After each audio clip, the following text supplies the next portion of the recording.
நாம் சிந்திக்க நாம் கடந்து செல்லலாம்.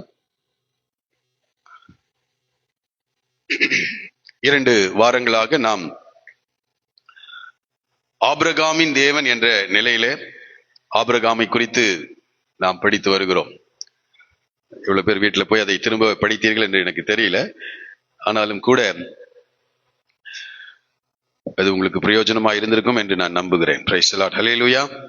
எத்தனை பேருக்கு பிரயோஜனமா இருந்தது? தொடர்ந்து இந்த ஆபிரகாமை குறித்து இன்றைக்கு நாம் சிந்திக்க இருக்கிறோம். நாம் எல்லாரும் ஆபிரகாமின் பிள்ளைகள். விசுவாச மார்க்கத்தார் எவர்களோ அவள் எல்லாரும் ஆபிரகாமின் பிள்ளைகள் என்று அழைக்கப்படுகிறார். நமக்கு இன்னொரு பேரும் இருக்குது.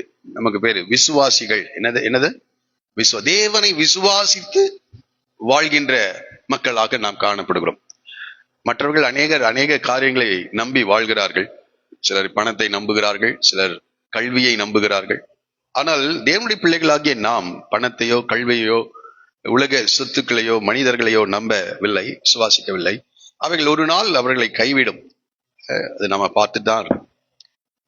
ஆனால் தேவனுடைய பிள்ளை இந்த உலகத்தையோ மற்ற காரியங்களையோ அல்ல, தன்னை உண்டாக்கின தேவனை விசுவாசித்து அவர்கள் வாழ வேண்டியவர்களாக காணப்படுகிறார்கள். ஒரு சொல்லுவோமா? அதை தேவன் எதிர்பார்க்கிறார். வேற எதையும் சார்ந்து கொள்ளக்கூடாது. தேவனையே சார்ந்து கொண்டு வாழ கர்த்தர் நம்மை பழக்குவிக்கிறார். இதைதான் இந்த ஆபிரகாமுடைய வாழ்க்கையிலே நாம் கற்று வருகிறோம். ஆபிரகாம் விசுவாசிகளுக்கு தகப்பனாக மாறினான். விசுவாசிகளுக்கெல்லாம் தகப்பனாக மாறினான். அவன் எடுத்த உடனே அவன் தகப்பன் என்ற நிலைக்கு போல பல தவறுகள், விசுவாச தோல்விகள் எல்லாம் அவனுடைய வாழ்க்கையில வந்தது என்று நாம் படிக்கிறோம். ஆனால் தேவன் தொடர்ந்து அவருடைய வாழ்க்கையில கிரியை செய்து அந்த விசுவாசத்தை கற்றுக் கொடுத்து தேவனை மாத்திரம் சார்ந்து வாழ கர்த்தர் ஆபிரகாமை பயிற்றுவித்தார் என்று நாம் படிக்கிறோம். இன்றைக்கும் கூட நாம் தொடர்ந்து இந்த ஆபிரகாமை குறித்து நாம் படிக்க போகிறோம். போன வாரத்திலே நான் உங்களோடு கூட பேசினது அவன் தேசத்தை குறித்ததான காரியங்களை குறித்து நாம் படித்தோம். ஆபிரகாமுக்கு தேவன் சொல்லுகிறார், நீ இந்த தேசத்தை உனக்கு உன் சந்ததிக்கு நான் என்ன செய்வேன், தருவேன் என்று சொன்னார். அந்த தேசத்திற்குள் அவன் வந்தான். நான் காண்பிக்கும் தேசத்துக்கு புறப்பட்டு போ என்று சொன்னான். எந்த தேசம் என்று கூட தெரியல. ஆனால் சரியாக தேவன் அவனை வழிநடத்தி, சூழ்நிலைகளின் மூலமாக கர்த்தர் அவனை வழிநடத்தி கரெக்டா அந்த சீகேம் என்ற இடத்திற்கு அவர்கள் கடந்து வருகிறார்கள். சீகேம் என்ற இடத்துக்கு வரும்போது கர்த்தர் சொல்லுகிறார், இந்த தேசத்தை நான் உனக்கு தருவேன். அப்போ ஆண்டவரை விசுவாசிக்கும் போது மகிமையின் தேவன் ஊர் என்ற கல்தேர் பட்டணத்தில் இருக்கிற போது அவனுக்கு வெளிப்பட்டார். அந்த தேவனை அவன் விசுவாசித்தான். அதற்கு முன்பதாக அவன் விக்கிரங்களை, மனிதர்களால் செய்யப்பட்ட விக்கிரங்களை ஆராதித்துக் கொண்டிருந்தான். ஆனால் அந்த மகிமையின் தேவனை தரிசித்த போது தேவனுடைய வார்த்தைக்கு கீழ்ப்படிந்து அவன் எழுந்து அவன் தேவன் காண்பிக்கின்ற அந்த தேசத்துக்கு போனான் என்று படிக்கிறோம். ஆனா போகும்போது தெரியல எந்த தேசத்துக்கு போறதுன்னு. எபிரேயர் நிருபத்துல படிக்கிறோம், தான் போகும் இடம் இன்னதென்று அறியாமல் புறப்பட்டு போனான். நம்முடைய வாழ்க்கையில கூட அதுதான். என்ன செய்ய போறான்னு ஆண்டவருக்கு தெரியாது, ஆனால் செய்வேன் என்று சொல்லுகிறார். இவ்வளவு பேர் சந்தோஷம். ஆனா நம்ம அந்த ஒரு ஸ்டெப் எடுத்து வைக்கும் போதுதான் அடுத்த வழிகளை கர்த்தர் என்ன செய்கிறார், திறக்கிறார். சரியாக சீகேம் என்ற இடத்திற்கு அவர்கள் கடந்து வருகிறார்கள். சீகேம் என்ற வார்த்தைக்கு தேவ பலன். கர்த்தர் நம்மை பலப்படுத்துகிற தேவனாயிருக்கிறார். இந்த ஆவிக்குரிய வாழ்க்கையில தேவனை அறிந்து கொள்ளும் போது, தேவனோடு கூட உள்ள ஆழமான உறவுக்குள் வரும்போது தேவன் நம்மை என்ன செய்கிறார், பலப்படுத்துகிற தேவனா இருக்கிறார். பலப்படுத்துகிற தேவன். அதனால்தான் கர்த்தரிலும் அவருடைய சத்துவத்தின் வல்லமையிலும் என்ன செய்யணுமா, பலப்படும். தேவனோடு கூட நாம் செயல்படும் போது, தேவனை அறிகிற அறிவிலே வளரும் போது, தேவனுடைய சமூகத்திலே காத்திருக்கும் போது, கர்த்தருக்கு காத்திருக்கிறவர்கள் புது பலன் அடைவார்கள் என்று சொல்லப்பட்டிருக்கிறது. இப்படி தேவனை அறிகிற அறிவிலும் தேவனோடு உள்ள உறவிலும் ஒரு மனிதன் காணப்படும் போது தேவன் அவனை பலப்படுத்த, அந்த சீகேமில் அவன் கற்றுக்கொண்டது அதுதான். தேவன் அவனை பலப்படுத்துகிறார். அவனுக்கு யோசிச்சு பார்த்திருப்பான், ஊர் என்ற கல்தியை பட்டணத்தை விட்டு சரியான இடத்திற்கு தேவன் என்ன செய்திருக்கிறார், அழைத்து கொண்டு வந்திருக்கிறார். அடுத்ததாக தொடர்ந்து அவன் பிரயாணப்படும் போது அவன் அடுத்த இடத்துக்கு வருகிறான். என்ன இடம்? பெத்தேல். அடுத்த இடம் என்னதுங்க? பெத்தேல் என்றால் தேவனுடைய வீடு. அந்த இடத்துல அவர் ஒரு பலிபீடத்தை கட்டுகிறார் என்று படித்தோம். சீகேமில் கர்த்தருக்கு பலிபீடத்தை கட்டி கர்த்தருடைய நாமத்தை தொழுது கொண்டான். அடுத்ததாக இந்த பெத்தேல், அந்த பெத்தேல் என்றால் தேவனுடைய வீடு. ஆனால் தேவனுடைய வீட்டுக்கு நேராக அந்த பெத்தேலுக்கு நேராக பலிபீடத்தை கட்டினான். ஆனா பின்னாடி இன்னொரு பட்டணம் இருந்தது. அந்த இடம் என்னது? ஆயி என்ற இடம். அது பாழான உலகம். அந்த அந்த பாழான உலகம், இந்த உலகத்திலிருந்து வேறு பிரிந்து தேவனுடைய வீட்டை அவன் என்ன செய்கிறான்? தெரிந்து கொள்கிறான். சபை என்பது தேவனுடைய வீடா இருக்கிறது. நாமும் கூட இந்த உலகத்துல கர்த்தர் வைத்திருக்கிறார். இந்த உலகத்திலிருந்து பிரிந்து தேவனுக்கென்று வாழ நம்ம என்ன செய்ய வேண்டும்? அர்ப்பணிக்க வேண்டும். அதுதான் இந்த பெத்தேல் என்று சொன்ன காரியங்கள். பெத்தேல், அந்த இடத்திலே அவன் கர்த்தருடைய நாமத்தை தொழுது கொண்டான் என்று படிக்கிறோம். அடுத்தது என்ன வருகிறது? ஒரு பரீட்சை. ஆண்டவர் அவனை பலப்படுத்தினார். உலகத்தை விட்டு பிரிந்து தேவனுக்காக வாழ தன்னை அர்ப்பணித்திருக்கிறார். இந்த அர்ப்பணம் சரியா இருக்குதா என்று கர்த்தர் என்ன செய்கிறார்? சோதித்து பார்க்கிறார். எப்படி ஸ்கூல்ஸ்ல ஒரு 3 மாதம் பாடங்களை நடத்தின பிறகு ஒரு குவார்டர்லி எக்ஸாம் என்ன செய்கிறது? வருகிறது. அதே போல ஆண்டவர் சில சத்தியங்களை அவனுக்கு வெளிப்படுத்தின பிறகு அவன் எவ்வளவு தூரம் அந்த சத்தியத்தை அறிந்திருக்கிறான் என்று அவனுக்கு உணர்த்தும்படி என்ன செய்கிறார்? ஆண்டவர் பரீட்சைகளை வைக்கிறார். Price the Lord. நாம தேவனோடு கூட சரியாக நடப்போம் என்றால் இந்த அனுபவங்களை நிச்சயமாக நம்முடைய வாழ்க்கையிலே நாம் எதிர்பார்க்க முடியும். நிச்சயமாக இப்படிப்பட்ட சூழ்நிலைகள் நமக்கு வரும். உடனடியாக அந்த தேசத்துல என்ன வருகிறது? பஞ்சம் வருகிறது. தேவன் அந்த காரியத்தை அனுமதிப்பார் என்றால், நன்றாய் புரிந்து கொள்ளுங்கள், தேவன் ஒரு காரியத்தை அனுமதிப்பார் என்றால் அந்த பஞ்சம் அடுத்த நிலைக்கு என்ன செய்யணும்? போகணும். அந்த பஞ்சம் என்னவா மாறிச்சான்? கொடியதாய் மாறியது. கொடியதாய் மாறியது. அதிக பஞ்சம். எல்லாரும் என்ன செய்யறாங்க? எகிப்துக்கு போறாங்க. இந்த இடத்துல கர்த்தர் இந்த தேசத்தை உனக்கு தருவேன்னு சொன்னாரு. நீ தேவனை சார்ந்து தேவனை விசுவாசித்து வாழ வேண்டும். சூழ்நிலைகளை பார்த்து அல்ல, சூழ்நிலைகளின் அழுத்தத்தின்படி முடிவெடுக்கிறவர்களாக அல்ல, தேவனை சார்ந்து தேவனை விசுவாசித்து நாம் வாழ வேண்டும். இந்த இடத்துல ஆபிரகாம் என்ன செய்கிறாரு? அந்த இடத்துல பலிபீடத்து கட்டல. நாம என்ன செஞ்சிடணும்? ஆண்டவரே நான் என்ன செய்ய சித்தமா இருக்கிறேன்னு கேட்டிருக்கணும். அந்த இடத்துல ஆபிரகாம் தேவனை கன்சல்ட் பண்ணவே இல்லை. எல்லாரையும் போல எங்க ஓடுறாரு?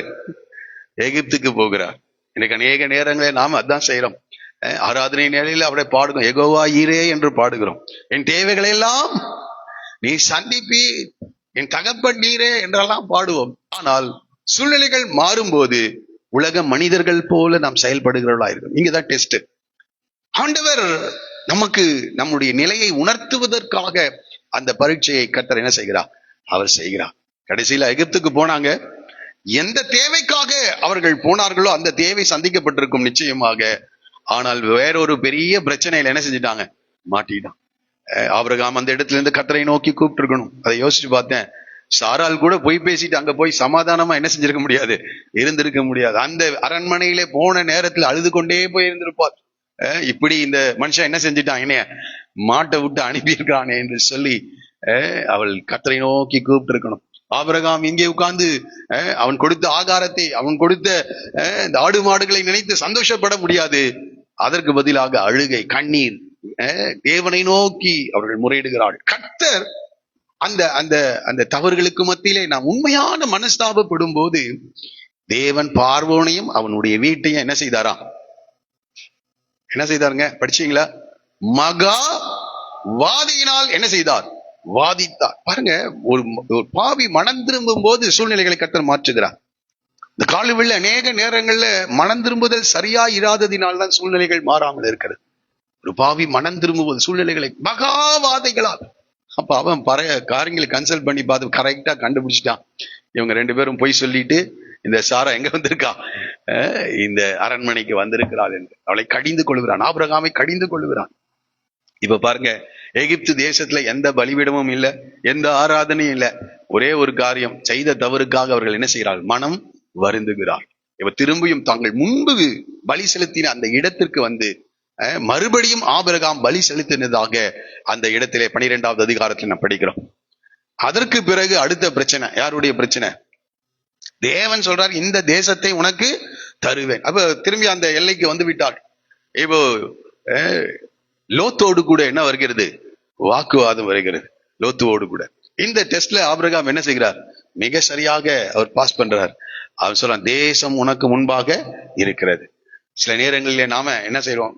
கர்த்தர் நமக்கு சொல்லி இருக்கிறார் என்று சொல்லி நாம பிரச்சனைகளை செய்கிறவர்களாக இருக்கிறோம். ஆனால் இந்த இடத்துல ஆபிரகாம் தேவனுக்கு முன்பாக அவன் அறிந்திருக்கிறான். கர்த்தர் சொன்னா அந்த காரியத்தை என்ன செய்வார்? இந்த தேசத்தை எனக்கு கொடுப்பார். ஆகவே தேசம் உனக்கு முன்பாக இருக்கு, நீ வலதுபுறம் போனால் நான் இடதுபுறம் போகிறேன் என்று சொல்லுகிறான். நாம் சகோதரர்கள் நமக்குள் வாக்குவாதம். இதுக்கு அநேக நேரங்கள்ல நாம சகோதரர்களுக்குள்ளதான் என்ன வருது, வாக்குவாதங்களே வருகிறது, சண்டைகளே வருகிறது, பிரச்சனைகளே வருகிறது. உலகத்தான் கூட அமைதியாக இருக்கிறான். சபைகளிலே அப்படிப்பட்ட நிலைகளை நாம் பார்க்கிறோம், குடும்பங்களிலே அப்படிப்பட்ட நிலைகளை நாம் பார்க்கிறோம். தேவன் இந்த டெஸ்ட ஆபிரகாமுக்கு முன்பாக வைக்கிறார். ஆனால் அந்த லோத்து அவன் கண்களை ஏறிட்டு சோதோம் என்ற இடத்திற்கு என்ன செய்கிறான், கடந்து செல்கிறான். அவன் கடந்து சென்ற பிறகு ஆண்டவர் சொல்கிறார், இந்த தேசத்தை உனக்கு என்ன செய்கிறேன், தருகிறேன். அப்போ இந்த ஆபிரகாம் ஆரம்பத்திலே சரியா கீழ்ப்படியில, தன் தகப்பனையும் தேசத்தை இனத்தையெல்லாம் விடல. அந்த ஒவ்வொரு இடத்திற்கு வரும்போது ஒரு பிரச்சனைகள் அவனுக்கு வருகிறது. ஆரானிலே அவர்கள் வந்து அப்படியே தங்கிட்டாங்க. தேராகு மறிக்கிற வரைக்கும் அங்க என்ன செய்தானா, இருந்தான்.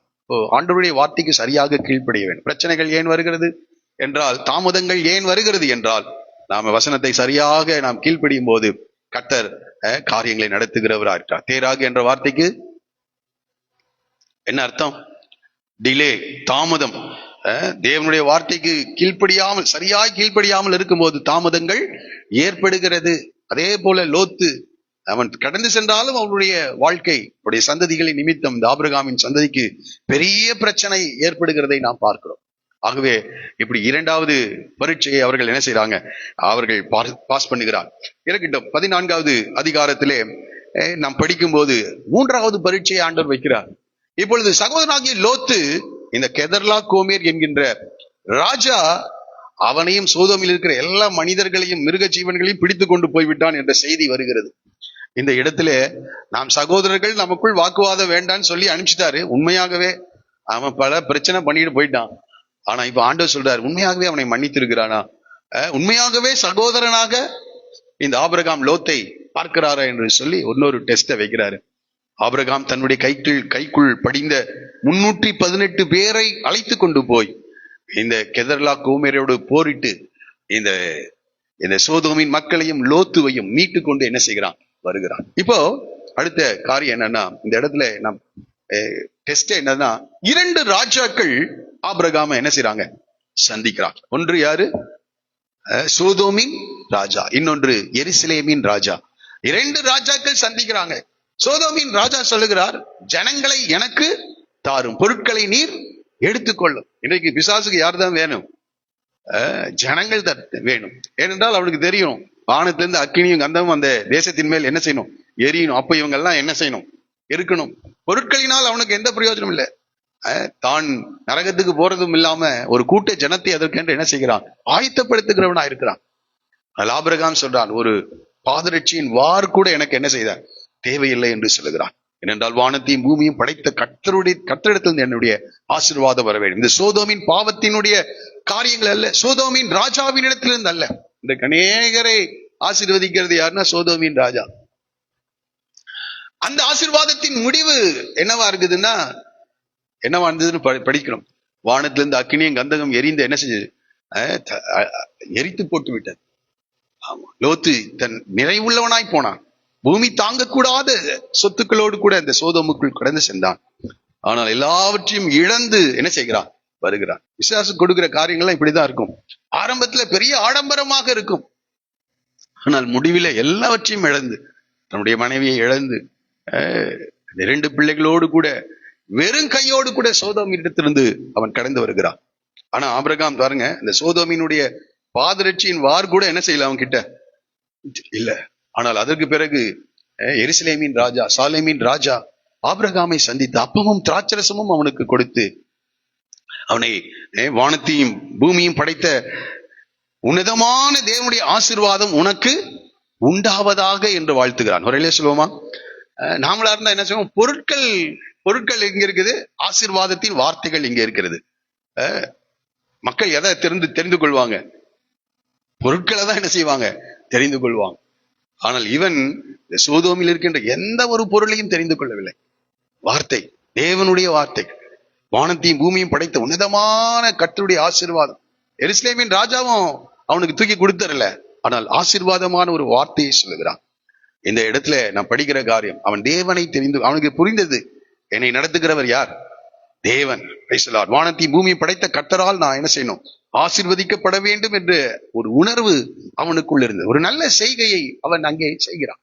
சரி, இன்றைக்கு தேசம் என்ற நிலையில் அல்ல, அவனுடைய மகன் வாக்குத்தத்தத்தின் குமாரன் என்ற நிலையிலே சில காரியங்களை உங்களோடு கூட 15-16 அதிகாரங்களிலே உங்களோடு கூட நான் பகிர்ந்து கொள்ளும்படி நிற்கிறேன். இந்த காலை வேளையிலே இந்த வார்த்தைகளை என்னோடு கூட நீங்கள் சேர்ந்து வாசிப்பீர்கள் என்றால் இந்த சத்தியங்களை, உண்மைகளை புரிந்து கொள்ளலாம். இதே போலதான் நம்முடைய வாழ்க்கையில் என்ன செய்யும், நடக்கும். 15ஆம் அதிகாரத்திலே இந்த காரியங்கள் நடந்த பின்பு, இப்போ 2 டெஸ்ட்ல என்ன செஞ்சிருக்கிறாரு, பாஸ் பண்ணி இருக்கிறாரு. என்ன டெஸ்ட்?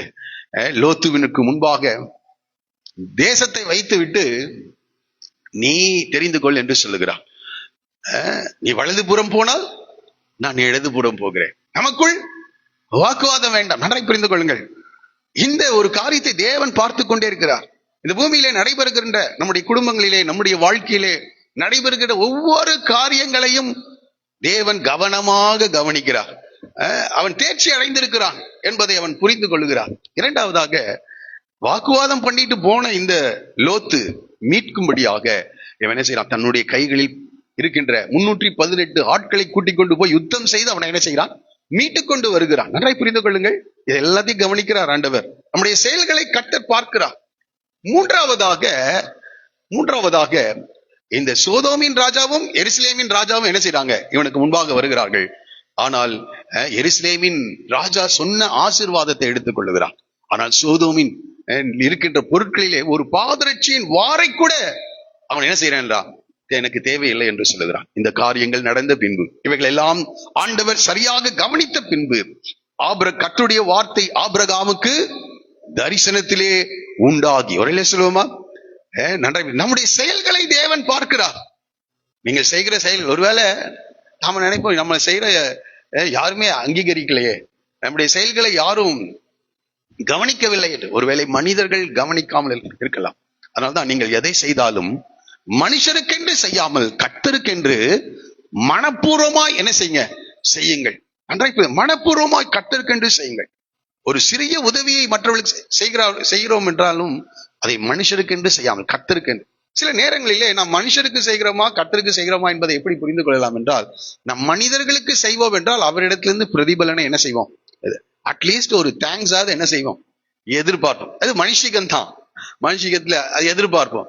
ஆனால் அவர்கள் அதை கூட சொல்லலைன்னா நம்மளை கவனிக்கவில்லை, இந்த நன்மையை பெற்றுவிட்டு போய்விட்டாங்கன்னா ரொம்ப வலிக்கும். ஆனா அது எல்லாருக்கும் வலிக்கதான் செய்யும்.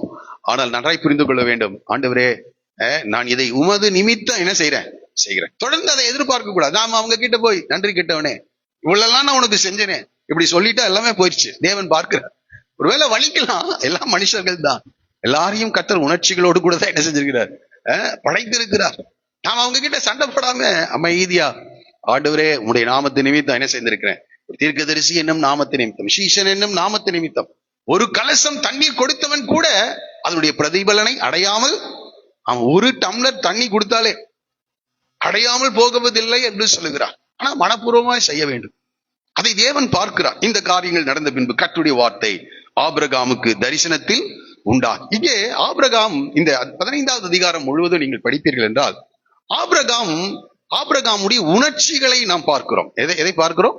ஆபிரகாமுடைய உணர்ச்சி. எல்லாரும் ஆண்டவர் எப்படிதான் படைத்திருக்கிறார், உணர்ச்சிகளோடு படைத்தார். ஏன்னா தேவ சாயலில் உருவாக்கப்பட்டிருக்கிறோம். தேவனுக்கும் எல்லா உணர்ச்சிகளும் என்ன செய்கிறது, இருக்கிறது. தேவன் அன்புள்ளவராய் இருக்கிறாரா? அன்பு என்பது ஒரு உணர்ச்சி. தேவன் மனஸ்தாபப்பட்டார் என்று சொல்லப்பட்டிருக்கிறது. தேவன் மனஸ்தாபப்பட்டார். அப்ப அவருக்கு என்ன இருக்குது, வேதனை இருக்கிறது. தேவன் கோபப்பட்டாரா? இயேசு சாட்டை எடுத்து என்ன செஞ்சாரு, அடித்தார். கோபப்பட்டார், வேதனைப்பட்ட நேரங்கள் இருக்கு. மனதுருகினார் என்று சொல்லப்பட்டு, திரளான ஜனங்களை பார்த்தபோது மனதுருகினார், ஆவியிலே கலங்கி அவருக்கு கலக்கம் வந்திருக்கிறது. நான் சொல்றது புரியுதுங்களா? அவர் தேவன் உணர்ச்சிகள் உள்ளவர். அதே உணர்ச்சிகளை கொடுதான் நம்ம என்ன செய்திருக்கிறார், படைத்திருக்கிறார். இப்போ இந்த 14வது அதிகாரத்தின் சம்பவத்தின் நிமித்தம் இந்த 15வது அதிகாரத்திலே ஆபிரகாம் பயப்படுகிறான். ஏனென்றால் 318 பேரை வைத்து என்ன செஞ்சிட்டாரு, இந்த கெதர்லா கோமேர் என்ற ராஜாவையும் அவனோடு கூட இருந்த 3 ராஜாக்களையும் வெற்றி பெற்று விட்டான். அந்த தேசத்தினுடைய நாட்கள், அந்த நாட்கள் என்னன்னா, ஒருவன் தோல்வியை அடைந்து விட்டான் என்றால், இன்றைக்கு கூட அப்படிதான், எல்லைகளிலே பிரச்சனைகள் வரும்போது தோல்வி அடைந்து விட்டால் அடுத்த முறை ஒரு வாய்ப்பு கிடைக்கும் போது இழந்ததையெல்லாம் என்ன செய்யணும், பெற்றுக்கொள்ள மேற்கொள்ள வேண்டும் என்று அவங்க ரொம்ப ஆயத்தப்படுத்துவார்கள். அதே போல இவன் நினைக்கிறான், இந்த கெதர்லா கோமேர் இனி அடுத்த முறை தான் யுத்தத்துக்கு வரும்போது முதல்ல யார்கிட்டதான் வருவா? இந்த ஆபிரகாம் கிட்டதான் வருவான். ஆகவே இந்த இந்த ஆபிரகாம் புரிந்து கொண்டான், அடுத்த முறை யுத்தம் வந்தா அது ஃபர்ஸ்ட் நமக்கு தான் வரும். ஆகவே இவன் பயப்படுகிறான். அதான் சொல்றாரு, தரிசனத்தில் உண்டாகி அவர் ஆபிரகாமே நீ பயப்படாதே என்று சொல்லுகிறார். அவர் நீ பயப்படாதே என்று சொல்லுகிறார். அப்போ ஆபிரகாம் என்ன பண்ணிட்டு இருக்கிறாரு? பயந்து கொண்டிருக்கிறார். ஒரு விசுவாசத்துல போய் எல்லா நற்காரியங்களையும் செஞ்சிட்டாரு. ஆனால் பாதுகாப்பற்ற ஒரு சூழ்நிலையை அவர் என்ன செய்கிறார்? உணர்கிறார். பயப்படாதே சொல்லுகிறார். நான் உனக்கு கேடகமும். இப்போ என்னன்னா பாதுகாப்பற்ற சூழ்நிலை. கேடகம் எதற்கு? யுத்தத்துக்கு போகிறவர்கள் கேடகத்தை எதற்கு? தன்னை பாதுகாத்துக்கொள். ஆண்டவர் சொல்றார், நீ பயப்படாதே. அந்த 4 ராஜாக்கள் நிச்சயமா உனக்கு எதிராக என்ன செய்ய மாட்டாங்க? வர மாட்டாங்க. ஏனென்றால் நான் உனக்கு கேடகமாக என்ன செய்கிறேன்? இருக்கிறேன் என்று சொல்றார். சொல்லுவோமா? நீங்கள் நற்கிரியைகளை செய்து, தேவனுக்கு சித்தமான காரியங்களின் அடிப்படையிலே நற்கிரியைகளை செய்து, அதனால பிரச்சனை வருதுன்னா யார்தான் பொறுப்பு? கர்த்தர் தான் பொறுப்பு. கர்த்தர் தான் பொறுப்பு. நான் உனக்கு கேடகமா இருக்கிறேன். அது மாத்திரமல்ல, நான் உனக்கு மகா பெரிய பலனுமா இருக்கிறேன். நான் உனக்கு ஒரு பெரிய ரிவார்டை என்ன செய்ய போறேன்? கொடுக்க போறேன். தேவன் பலனை கொடுக்கின்ற தேவனா இருக்கிறார். நாம் நற்கிரியைகளை செய்யும் போது, நாம் தேவனுக்காக காரியங்களை நடப்பிக்கும் போது, மனிதர்கள் ஒருவேளை கவனிக்க தவறலாம்.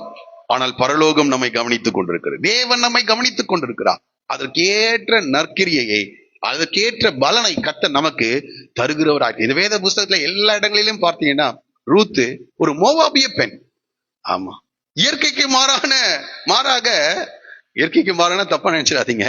மாமியாருக்கும் மருமகளுக்கு என்ன செய்வாது? ஒத்தே போதாது. ஆனால் இவள் மோவாபிய பெண். ஆனால் நகோமிக்காக தன்னுடைய இனத்தை, தேசத்தை எல்லாவற்றையும் விட்டு இந்த நகோமிக்கு உதவியா இருக்கும்படியாக மோவாப் தேசத்திலிருந்து இஸ்ரவேல் தேசத்துக்கு வந்தாள். அது மாத்திரமல்ல, தன்னுடைய தேவர்களை விட்டு இஸ்ரவேலின் ஜனங்களுடைய தேவனை தன்னுடைய தேவனாக அவள் என்ன செய்தாள்? தெரிந்து கொண்டாள். இப்ப போவா சொல்றான், நீ செய்த செய்கைக்கு தக்க பலனை கர்த்தர் நிறைவாய் உனக்கு என்ன செய்வார்? கொடுப்பார்.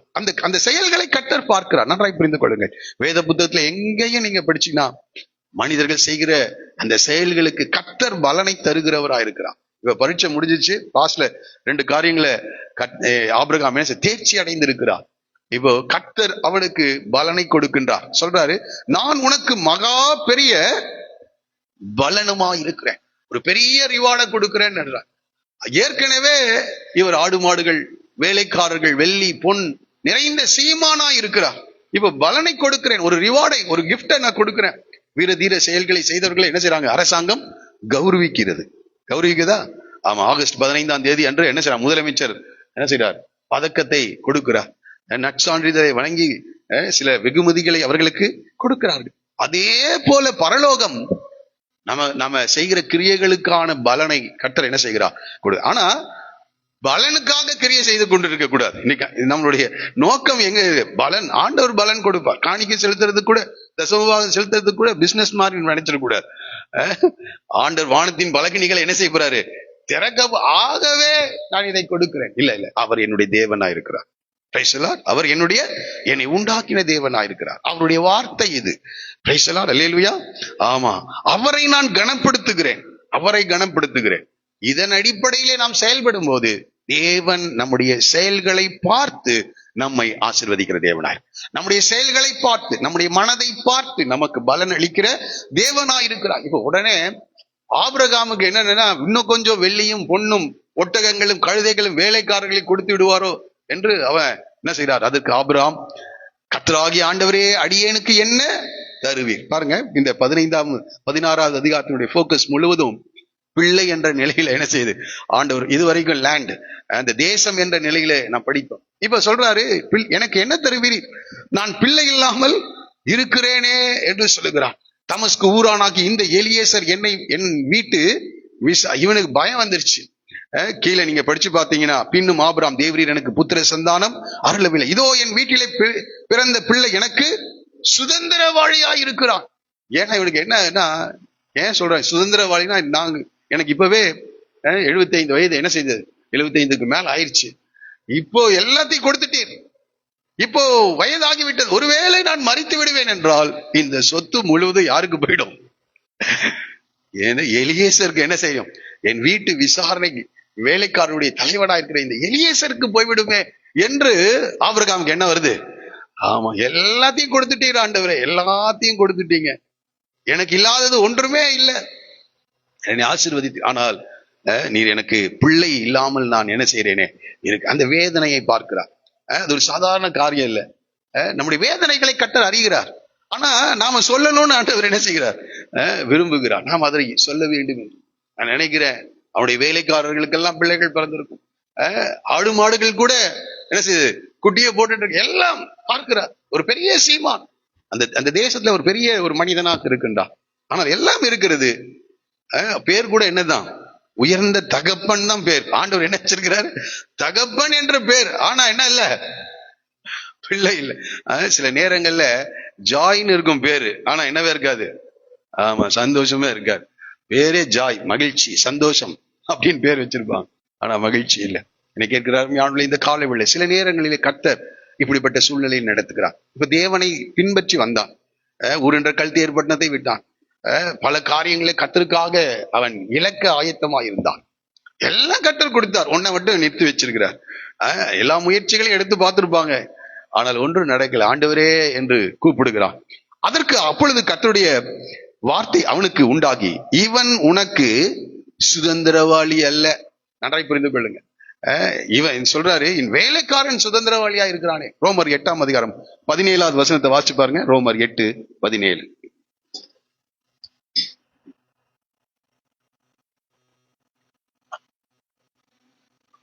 நாம் பிள்ளைகள் ஆனால் சுதந்திரரும் ஆமே. யாருக்குதான் சுதந்திரம்? இவன் என்ன சொல்றான்? என் வேலைக்காரன் சுதந்திரவாளின்னு சொல்றாரு. என் வீட்டிலே பிறந்த பிள்ளை, என் வேலைக்காரனுக்கு பிறந்த பிள்ளை எனக்கு சுதந்திரவாளின்னு சொல்றான். ஆனா யாருக்குதான் சுதந்திரம்? நாம் பிள்ளைகள் ஆனால் சுதந்திரரும் ஆமே. பிள்ளைகள் தான் சுதந்திரவாளிகள். நன்றாய் புரிந்து கொள்ளுங்க. நீங்கள் தேவனுடைய பிள்ளைகளாக மாறி இருக்கிறீர்கள். தேவனுடைய பிள்ளைகளாக மாறது ஒரே காரியம், வேற ஒண்ணும் செய்ய வேண்டாம். இப்போ நம்ம சொன்னா வேற மாதிரி சொன்னா, இந்த இந்த இந்த காணிக்கைகளை எல்லாம் கொண்டு வந்து கர்த்தருக்கு செலுத்த இல்ல. ஆண்டவராக இயேசுவை விசுவாசிக்கும் போது நாம் தேவனுடைய பிள்ளைகளாக நாம் மாறுகிறோம். ஆமா, நமக்காக அடிக்கப்பட்ட இயேசுவை எந்த ஒரு மனிதன் இயேசுவை விசுவாசிக்கிறான், அவன் தேவனுடைய பிள்ளைகள் ஆகும்படி அவனுக்கு என்ன செய்கிறார்? அதிகாரம் கொடுக்கிறார். அப்போ பிள்ளைகளுக்கு தான் என்ன இருக்குது?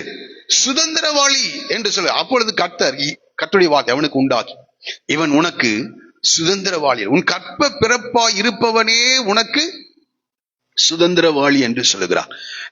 அவன் சொல்லிட்டு பாருங்க, அவனை வெளியே அழைத்து நீ வானத்தை அண்ணாந்து பார். ஏன்னா அன்னை இருட்டான வேலை நினைக்கிறேன்.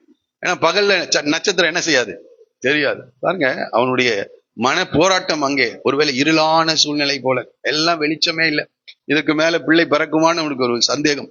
இருளான சூழ்நிலை.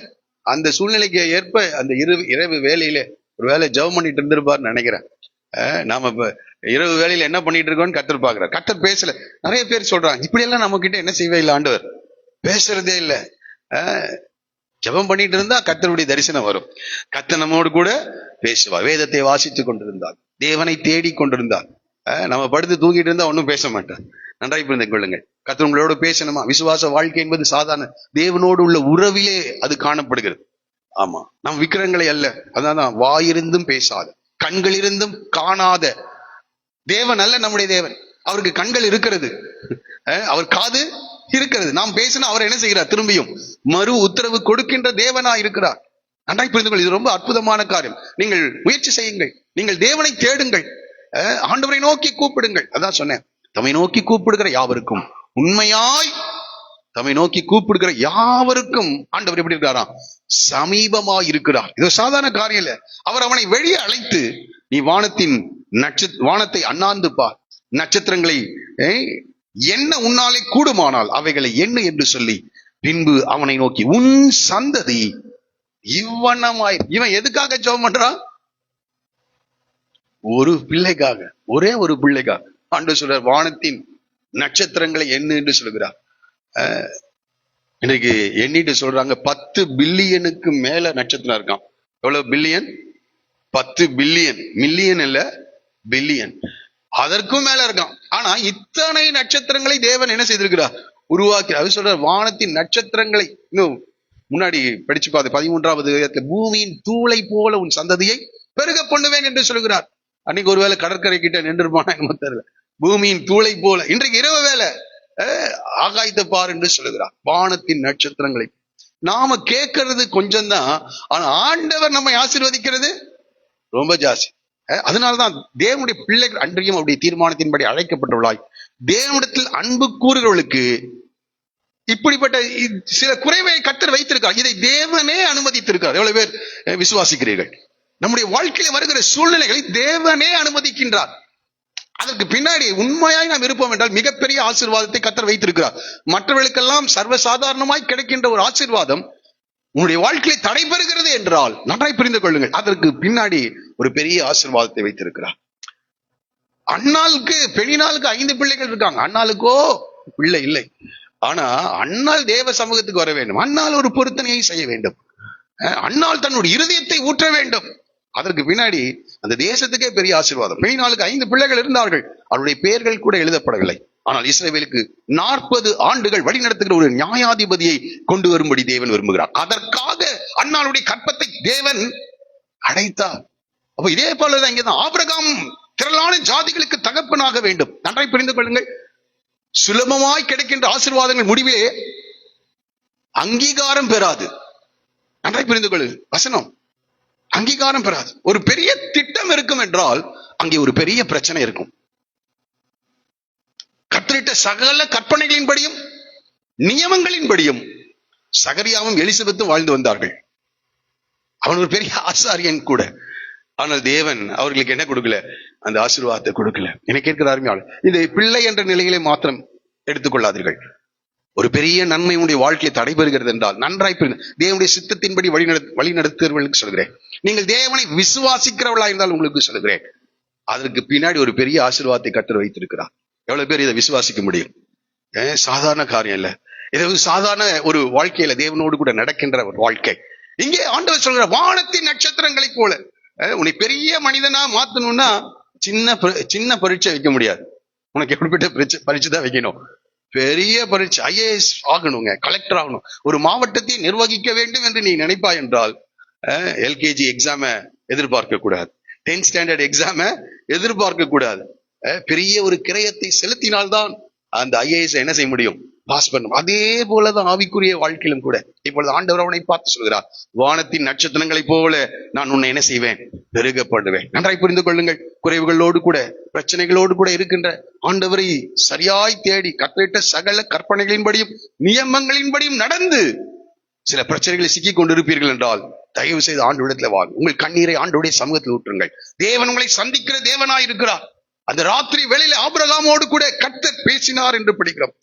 கர்த்தருடைய வார்த்தை ஆபிரகாமுக்கு உண்டாகி, தரிசனத்திலே கர்த்தர் ஆபிரகாமோடு கூட பேசுகிறவராய், விசுவாசியோடு கர்த்தர் பேசுகிறவர். நன்றாய் புரிந்து கொள்ளுங்கள். இங்கே சொல்லுகிறார் 6வது வசனம், அவன் கர்த்தரை விசுவாசித்தான். இவன் என்ன சொல்றார்? ஆண்டவர் ஒரு பிள்ளையை கேட்டா ஆண்டவர் வானத்தின் நட்சத்திரங்களை எண்ண கூடுமானால் அந்த அளவுக்கு இருக்குன்றார். அப்ப எண்ண முடியாத ஒரு சந்ததியை நான் உனக்கு கொடுக்க போகிறேன் என்று சொன்னார். நாமளா என்ன செய்வோம்?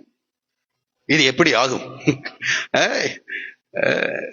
இது நடக்கிற வரைக்கும் நீ மூமையா தான் என்ன செய்யணும்? இருக்க வேண்டும். நன்றாய் புரிந்து கொள்ளுங்க. இன்னைக்கு அநேக நேரங்களில் நம்ம விசுவாசிக்க முடியவில்லை. ஆனால் வசனம் சொல்லுகிறது, ஆபிரகாம் அவன் கர்த்தரை விசுவாசித்தான், அதை அவர் அவனுக்கு நீதியாக எண்ணினார். கர்த்தரை தேவனால் முடியும் என்பதை அறிந்தார். கொஞ்சம் கொஞ்சமா ஆண்டவரை பத்தி கற்றுக்கொண்டு வருகிறான். ஒரு பாட்டில் தண்ணீருக்காக, ஒரு துருத்தி தண்ணீருக்காக ஆகார் கர்த்தரை நோக்கி கூப்பிட்டார்.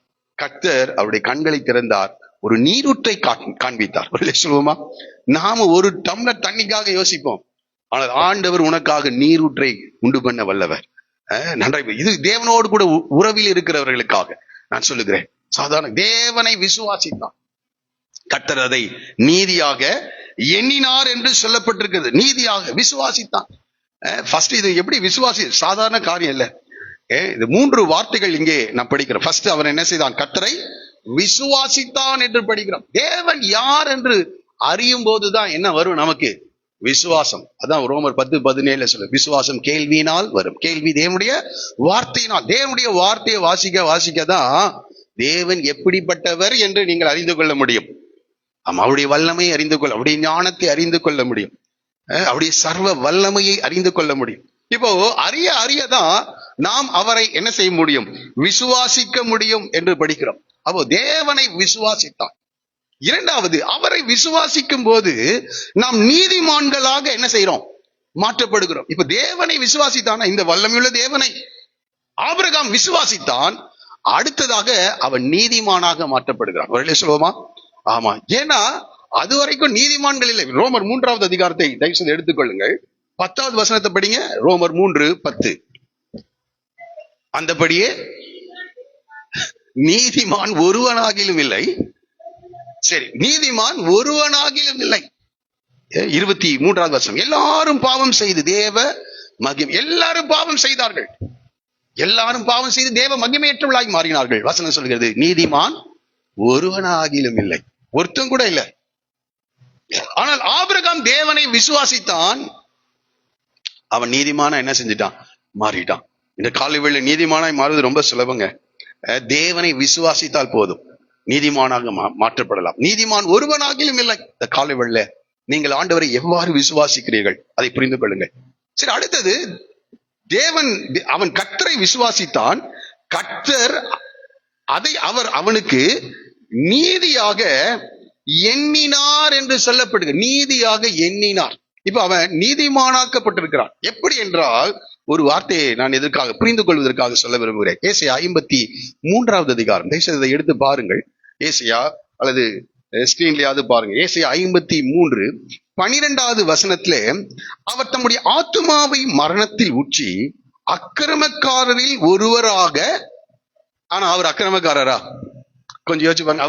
அவர் பாவம் செய்யவில்லை, அவர் அக்கிரமம் செய்யவில்லை. ஆனால் இயேசுவை குறித்து சொல்லும் போது அவர் அக்கிரமக்காரராக எண்ணப்பட்டு என்று படிக்கிறோம். ஏனென்றால் அவர் பாருங்க 6வது வசனத்துல, கர்த்தரோ நம்ம எல்லாருடைய அக்கிரமத்தையும் அவர் மேல் விழப்பண்ணினார். இப்போ நம்ம எல்லாருடைய அக்கிரமத்தை அவர் மேல் விழப்பண்ணினார். இப்போ அவர் அக்கிரமக்காரில் ஒருவராக எண்ணப்பட்டார். நாம அவரை விசுவாசிக்கும் போது அக்கிரமத்தெல்லாம் அவர் எடுத்துக்கிறாரு. அவருடைய நீதியை நமக்கு என்ன செய்கிறார்? இது எவ்வளவு பேருக்கு இது புரிஞ்சது? இது சாதாரண காரியம் இல்ல. அவர் அக்கிரமக்காரில் ஒருவராக எண்ணப்பட்டார். எப்படி? ஏன்னா நம்ம எல்லாருடைய அக்கிரமம் அவர் மேல் விழுந்தது, அவர் அக்கிரமக்காரில் ஒருவராக எண்ணப்பட்டார். இப்ப விசுவாசிக்கிற ஒவ்வொருடைய வாழ்க்கையிலையும் அவருடைய நீதியை நாம் பெற்றுக்கொள்ளும். அதை தான் 2 கொரிந்தியர் 5:21 நாம் படிக்கிறோம். நாம் அவருக்குள் தேவனுடைய நீதியாகும்படி பாவம் அறியாத அவரை நமக்காக பாவமாக்கினார். நாம் அவருடைய நீதி என்பது ரைச்சஸ்னஸ், தேவனுடைய நீதிமான்களாக மாற்றப்படும்படி பாவம் அறியாத அவர் நமக்காக என்னவாய் மாறினார்? பாவம் ஆபிரகாம் தேவனை விசுவாசித்தான். அது அவனுக்கு நீதியாக, இப்ப நீதிமானாக மாற்றப்பட்டிருக்கிறான். விசுவாசத்தினுடைய அடுத்த படியை நாம் பார்க்கிறோம். நீதிமானாக அவன் மாற்றப்பட்டான். இப்ப பாருங்க, பின்னும் அவனை நோக்கி, இந்த தேசத்தை உனக்கு சுதந்திரமாக, இங்க கீழே 3 காரியங்களை குறித்து ஆண்டவர் அவனோடு கூட பேசு. தேசத்தை உனக்கு சுதந்திரமாக கொடுக்கும் பொருட்டு உன்னை ஊர் என்ற கல்தேயுடைய பட்டணத்திலிருந்து அழைத்து வந்த கர்த்தர் நானே. இப்போ இதை சொல்றார், இந்த தேசத்தை உனக்கு தருவேன், உன் சந்ததிக்கு இந்த தேசத்தை தருவேன் என்று ஏற்கனவே சொல்லியிருக்கிறார். இப்போ அவனுக்கு ஒரு காரியம், ஆண்டவரே இதை எனக்கு உறுதிப்படுத்தப்பட வேண்டும் என்று சொல்லுகிறான். அதை தான் சொல்லலாம். அதற்கு அவன், கர்த்தராகிய ஆண்டவரே, நான் அதை சுதந்திரித்துக் கொள்வேன் என்று எதினால் அறிவேன் என்று கேட்கிறான். எதினால் அறிவேன்? இங்க இது சந்தேகத்தில கேட்ட கேள்வி அல்ல. ஏன்னா அவன் தேவனை ஏற்கனவே என்ன செஞ்சிட்டான்? தேவனால் இது செய்ய முடியும் என்பதை அவன் விசுவாசித்து விடு. இப்ப அவன் கேட்கிற காரியம், இதை எதினால் அறிவேன்? மரியாள் கேட்டாங்க பாருங்க, நான் புருஷனை அறியாத பெண்ணா இருக்கிறேன், இது எப்படி நடக்கும் என்று கேட்டான். அதே போல கேட்கிறான், இதை எதினால் அறிவேன் என்று சொல்லுங்க. இப்ப அதை என்ன கேட்கிறான்? இன்னொரு வார்த்தை, நீர் அதை எனக்கு உடன்படிக்கை செய்து தாரும் என்று கேட்கிறான். நீர் எனக்கு அதை உடன்படிக்கை செய்து தாரும் என்று கேட்கிறான். ஆண்டவரிடத்துல இதை கேட்கலாம். அதனால்தான் ஆபிரகாம் தேவனுடைய சிநேகிதன் எனப்பட்டான். ஒரே சொல்லுவோமா? ஆமா. நாம எப்ப சிநேகிதர்களா மாற முடியும்? கொஞ்சம் யோசிச்சு பாருங்க. 2 வருடத்துக்கு ஒரு தடவை ஹலோ நல்லா இருக்கீங்களா அப்படின்ட்டு போனவங்க என்னவா மாற முடியாது? சிநேகிதர்களா? எப்போ சிநேகிதர்களா மாற முடியும்? எப்போதும் அவங்களோட டச்ல இருக்கணும் இல்ல, அவன் எப்போதும் தொடர்புல என்ன செய்யணும், இருக்கணும். ஆமா, அங்கங்க என்ன செய்யணும், லீவ் கிடைத்தா என்னது அவங்க அங்க ரிசார்ட்ஸுக்கு போவாங்க, அல்லது எங்கேயாவது மலை பிரதேசம் எங்கேயாவது என்ன செய்வாங்க, அந்த ஃப்ரெண்டோட என்ன செய்வாங்க, போயிட்டு வருவாங்க. அதே போல ஆண்டவரோட போகணும். புரியுதா புரியலையா? இந்த உலகத்தில் இருக்கிற ஃப்ரெண்ட் எல்லாம் கொஞ்ச நாள் தான் இருப்பான், அப்ப போயிடுவான். ஆண்டவரோட ஃப்ரெண்டா இருக்கணும். நீங்களும் ஆண்டவரும் தனியா எங்கேயாவது என்ன செய்யணும், போகணுமா வேண்டாமா? ஆமா, ஞாயிற்றுக்கிழமை மட்டும் ஆண்டவரை தேடி அது ஃப்ரெண்ட் ஆக முடியாது. நீங்க வர்றீங்க, அவரை பாக்குறீங்க, கேக்குறீங்க, போயிடுறீங்க. ஆனா நீங்களும் ஆண்டவரும் தனியா போகணும், தனியா ஜெபம் பண்ணணும், தனியா அவருக்கு நேரத்தை செலவு செய்யணும், நீங்க அவரோட பேசணும், அவர் பேசுற வரைக்கும் நீங்க காத்திருக்கணும். ஆமா, நம்ம எல்லா சிந்தனைகள் எல்லாம் ஒருமுகப்படுத்தி செல்போன் எல்லாம் ஆஃப் பண்ணி வச்சுட்டு எந்த மனித தொடர்புகளும் இல்லாத இடத்துல போய் நீங்களும் அவரும் தனியா என்ன செய்யணும், இருக்கணும். நீங்க அவரோடு கூட பேசணும், அவர் உங்களோடு கூட பேசணும். இப்போ தேவனுடைய சிநேகிதர்களாக இப்போ அந்த நிலைமைக்கு ஆபிரகாம் வளர்ந்து வருகிறான். அந்த நிலைக்கு ஆபிரகாம் நடந்து அவனோடு கூட ஆண்டவர் சொல்கிறார், ஆண்டவரே இதை எப்படி நான் அறிவேன் என்று கேட்கும் போது ஆண்டவர் சொல்கிறார், கர்த்தர் அவனை நோக்கி, அதற்கு அவன், இப்ப ஆண்டவர் சொல்றாரு, இத ஆண்டவர் எப்படி பாருங்க, அன்றைய நாட்கள் இருக்கின்ற ஒரு ஒழுங்கின் பிரகாரம் இதை அவனுக்கு காண்பிக்கிறார். இப்ப ஆண்டவர் சொல்றாரு, 3 வயது கிடாரினா பசுமாட்டு, 3 வயது வெள்ளாட்டையும் 3 வயது ஆட்டுக்கடாவையும் 1 காட்டுப்புறாவையும் 1 புறா குஞ்சையும் என்னிடத்தில் கொண்டு வா என்று சொல்லுகிறார். ஆண்டவர் சொல்றார், அந்த ராத்திரி வேளை ஆண்டவர் பேசுறார், இது எல்லாத்தையும் கொண்டு வாப்பா, இந்த மிருகங்கள் பறவைகள் எல்லாம் கொண்டு வா. அவன் அவைகள் எல்லாவற்றையும் அவனிடத்தில் கொண்டு வந்து அவைகளை நடுவாக, இது ஆண்டவர் சொல்லியிருக்கிறார், இதை நடுவா என்ன செய், இந்த மிருகங்கள் எல்லாம் துண்டித்து, இது அவனுக்கு தெரியும், ஒரு பகுதியை 2ஆ துண்டிக்கணும், ஒரு ஆட்டைனா 2ஆ துண்டிக்கணும், ஒரு மாட்டைனா 2ஆ துண்டிக்கணும். இதை ஒரு பகுதியை இடது கை பக்கமும் ஒரு பகுதியை வலது கை பக்கமா வைத்து விட்டு நடுவுல கேப் இருக்கணும், இது அவர்களுக்கு தெரியும். பறவைகளை துண்டிக்காமல் அவர்களை கொன்று அப்படியே என்ன செஞ்சுட்டான், வைத்து விட்டான். அன்றைக்கெல்லாம் ஒரு 2 பேர், இன்றைக்கெல்லாம் 20 ரூபாய் ஸ்டாம்ப் பேப்பர் வாங்கி என்ன செய்யறோம், 2 பேர் அக்ரிமெண்ட் உடன்படிக்கை செய்யும் போது அதுல எழுதி 2 பேர் கையெழுத்திட்டு அடுத்தது என்ன செய்வாங்க, சாட்சி கையெழுத்தெல்லாம் என்ன செய்வாங்க, போடுவாங்க, 2 பேர் ஒப்பந்தம் செய்து கொள்கிறார். அதே போல அன்றைய நாட்களிலே இப்படிப்பட்ட மிருகங்களை கொன்று இந்த மிருகங்களுக்கு நடுவே உடன்படிக்கை செய்கிற 2 பேர் என்ன செய்வாங்களாம், கடந்து செல்லுவார்கள் என்று சொல்லப்பட்டது. இப்ப ஆண்டவர் சொல்றார், இதை கொண்டு வா என்று சொல்லுகிறார். பாருங்க, 34ஆம் அதிகாரம், எரேமியாவின் புத்தகம் 34ஆம் அதிகாரம் 18, 19 வசனங்களை தயவு செய்து வாசிங்க. எரேமியா 34ஆம் அதிகாரம் 18, 19 வசனங்கள். என் முகத்துக்கு முன் பண்ணின உடன்படிக்கையின் வார்த்தைகளை நிறைவேற்றாமல் என் உடன்படிக்கை மீறின மனுஷரை நான் துண்டங்களின் நடுவாக கடந்து போகும்படி அவளை 2ஆக துண்டித்த கன்றுக்குட்டியை போல ஆக்குவேன். இப்ப எதுக்காக இதுனா, இந்த உடன்படிக்கை யாராவது மீறாங்கன்னா அவங்க வாழ்க்கை எப்படி இருக்கும், துண்டித்து போட்ட கன்றுக்குட்டிக்கு ஒப்பாக, இந்த ஆட்டுக்கடாவுக்கு ஒப்பாக, இந்த புறாக்களுக்கு, கொல்லப்பட்ட இந்த புறாக்களுக்கு ஒப்பாக. இது அன்றைய நாட்களில் உடன்படிக்கை செய்கிறவர்கள் இப்படிதான் செய்வாங்களாம். அதே போல அந்த நாட்களின் வழக்கத்தின்படி இதையெல்லாம் கொண்டு வா என்று சொல்லுகிறார். அவன் அவைகள் எல்லாவற்றையும் அவ்விடத்தில் கொண்டு வந்து அவைகளை நடுவாக துண்டித்து துண்டங்களை ஒன்றுக்கொன்று எதிராக வைத்தான். பட்சிகளை அவன் துண்டிக்கவில்லை. பறவைகள் இப்ப பாருங்க, இப்ப துண்டித்து வைத்து விட்டான். இப்ப நம்மளா இருந்தா இந்த ஆண்டவர் வருவாரு அப்படின்னு காத்துட்டு இருப்போம்ல, அதே போல காத்துட்டு இருந்தான். எதுதான் வருகிறது, பறவைகள் அந்த உடலின் மேல். எதுக்காக, அந்த ரத்த வாடைக்கு என்ன வந்தது, எல்லாம் பறவைகள். இப்ப இவனுக்கு ஒரு டியூட்டி என்னன்னா, உடல் மேல் அவைகளை ஆபிரகாம் பகல் முழுவதும் என்ன செஞ்சிட்டு இருக்காரு. இவர் யாருங்க, இவரு பெரிய சீமான், பெரிய எஜமான், திரளான வேலை. ஏறக்குறைய என்னுடைய கணக்கின்படி 1000க்கும் மேற்பட்ட வேலைக்காரர்கள் ஆபிரகாமுக்கு என்ன செய்யறாங்க, இருக்காங்க. 318 பேரு யுத்தம் பண்றாங்கன்னா 318 பெண் அடிமைகள் என்ன செஞ்சிருக்கும், இருந்திருக்கும். வயதானவர்கள், யுத்தத்துக்கு போகாத அடிமைகள் இருந்திருக்கும். ஒரு பெரிய லிமிடெட் கம்பெனி ஓனர் யாரு, ஆபிரகாம். 1000க்கும் மேற்பட்ட மனிதர்கள் இருக்காங்க. இப்ப ஆண்டவரை சந்திக்க வரும்போது எல்லாரையும் அங்கதான் விட்டுட்டு வர்றாரு.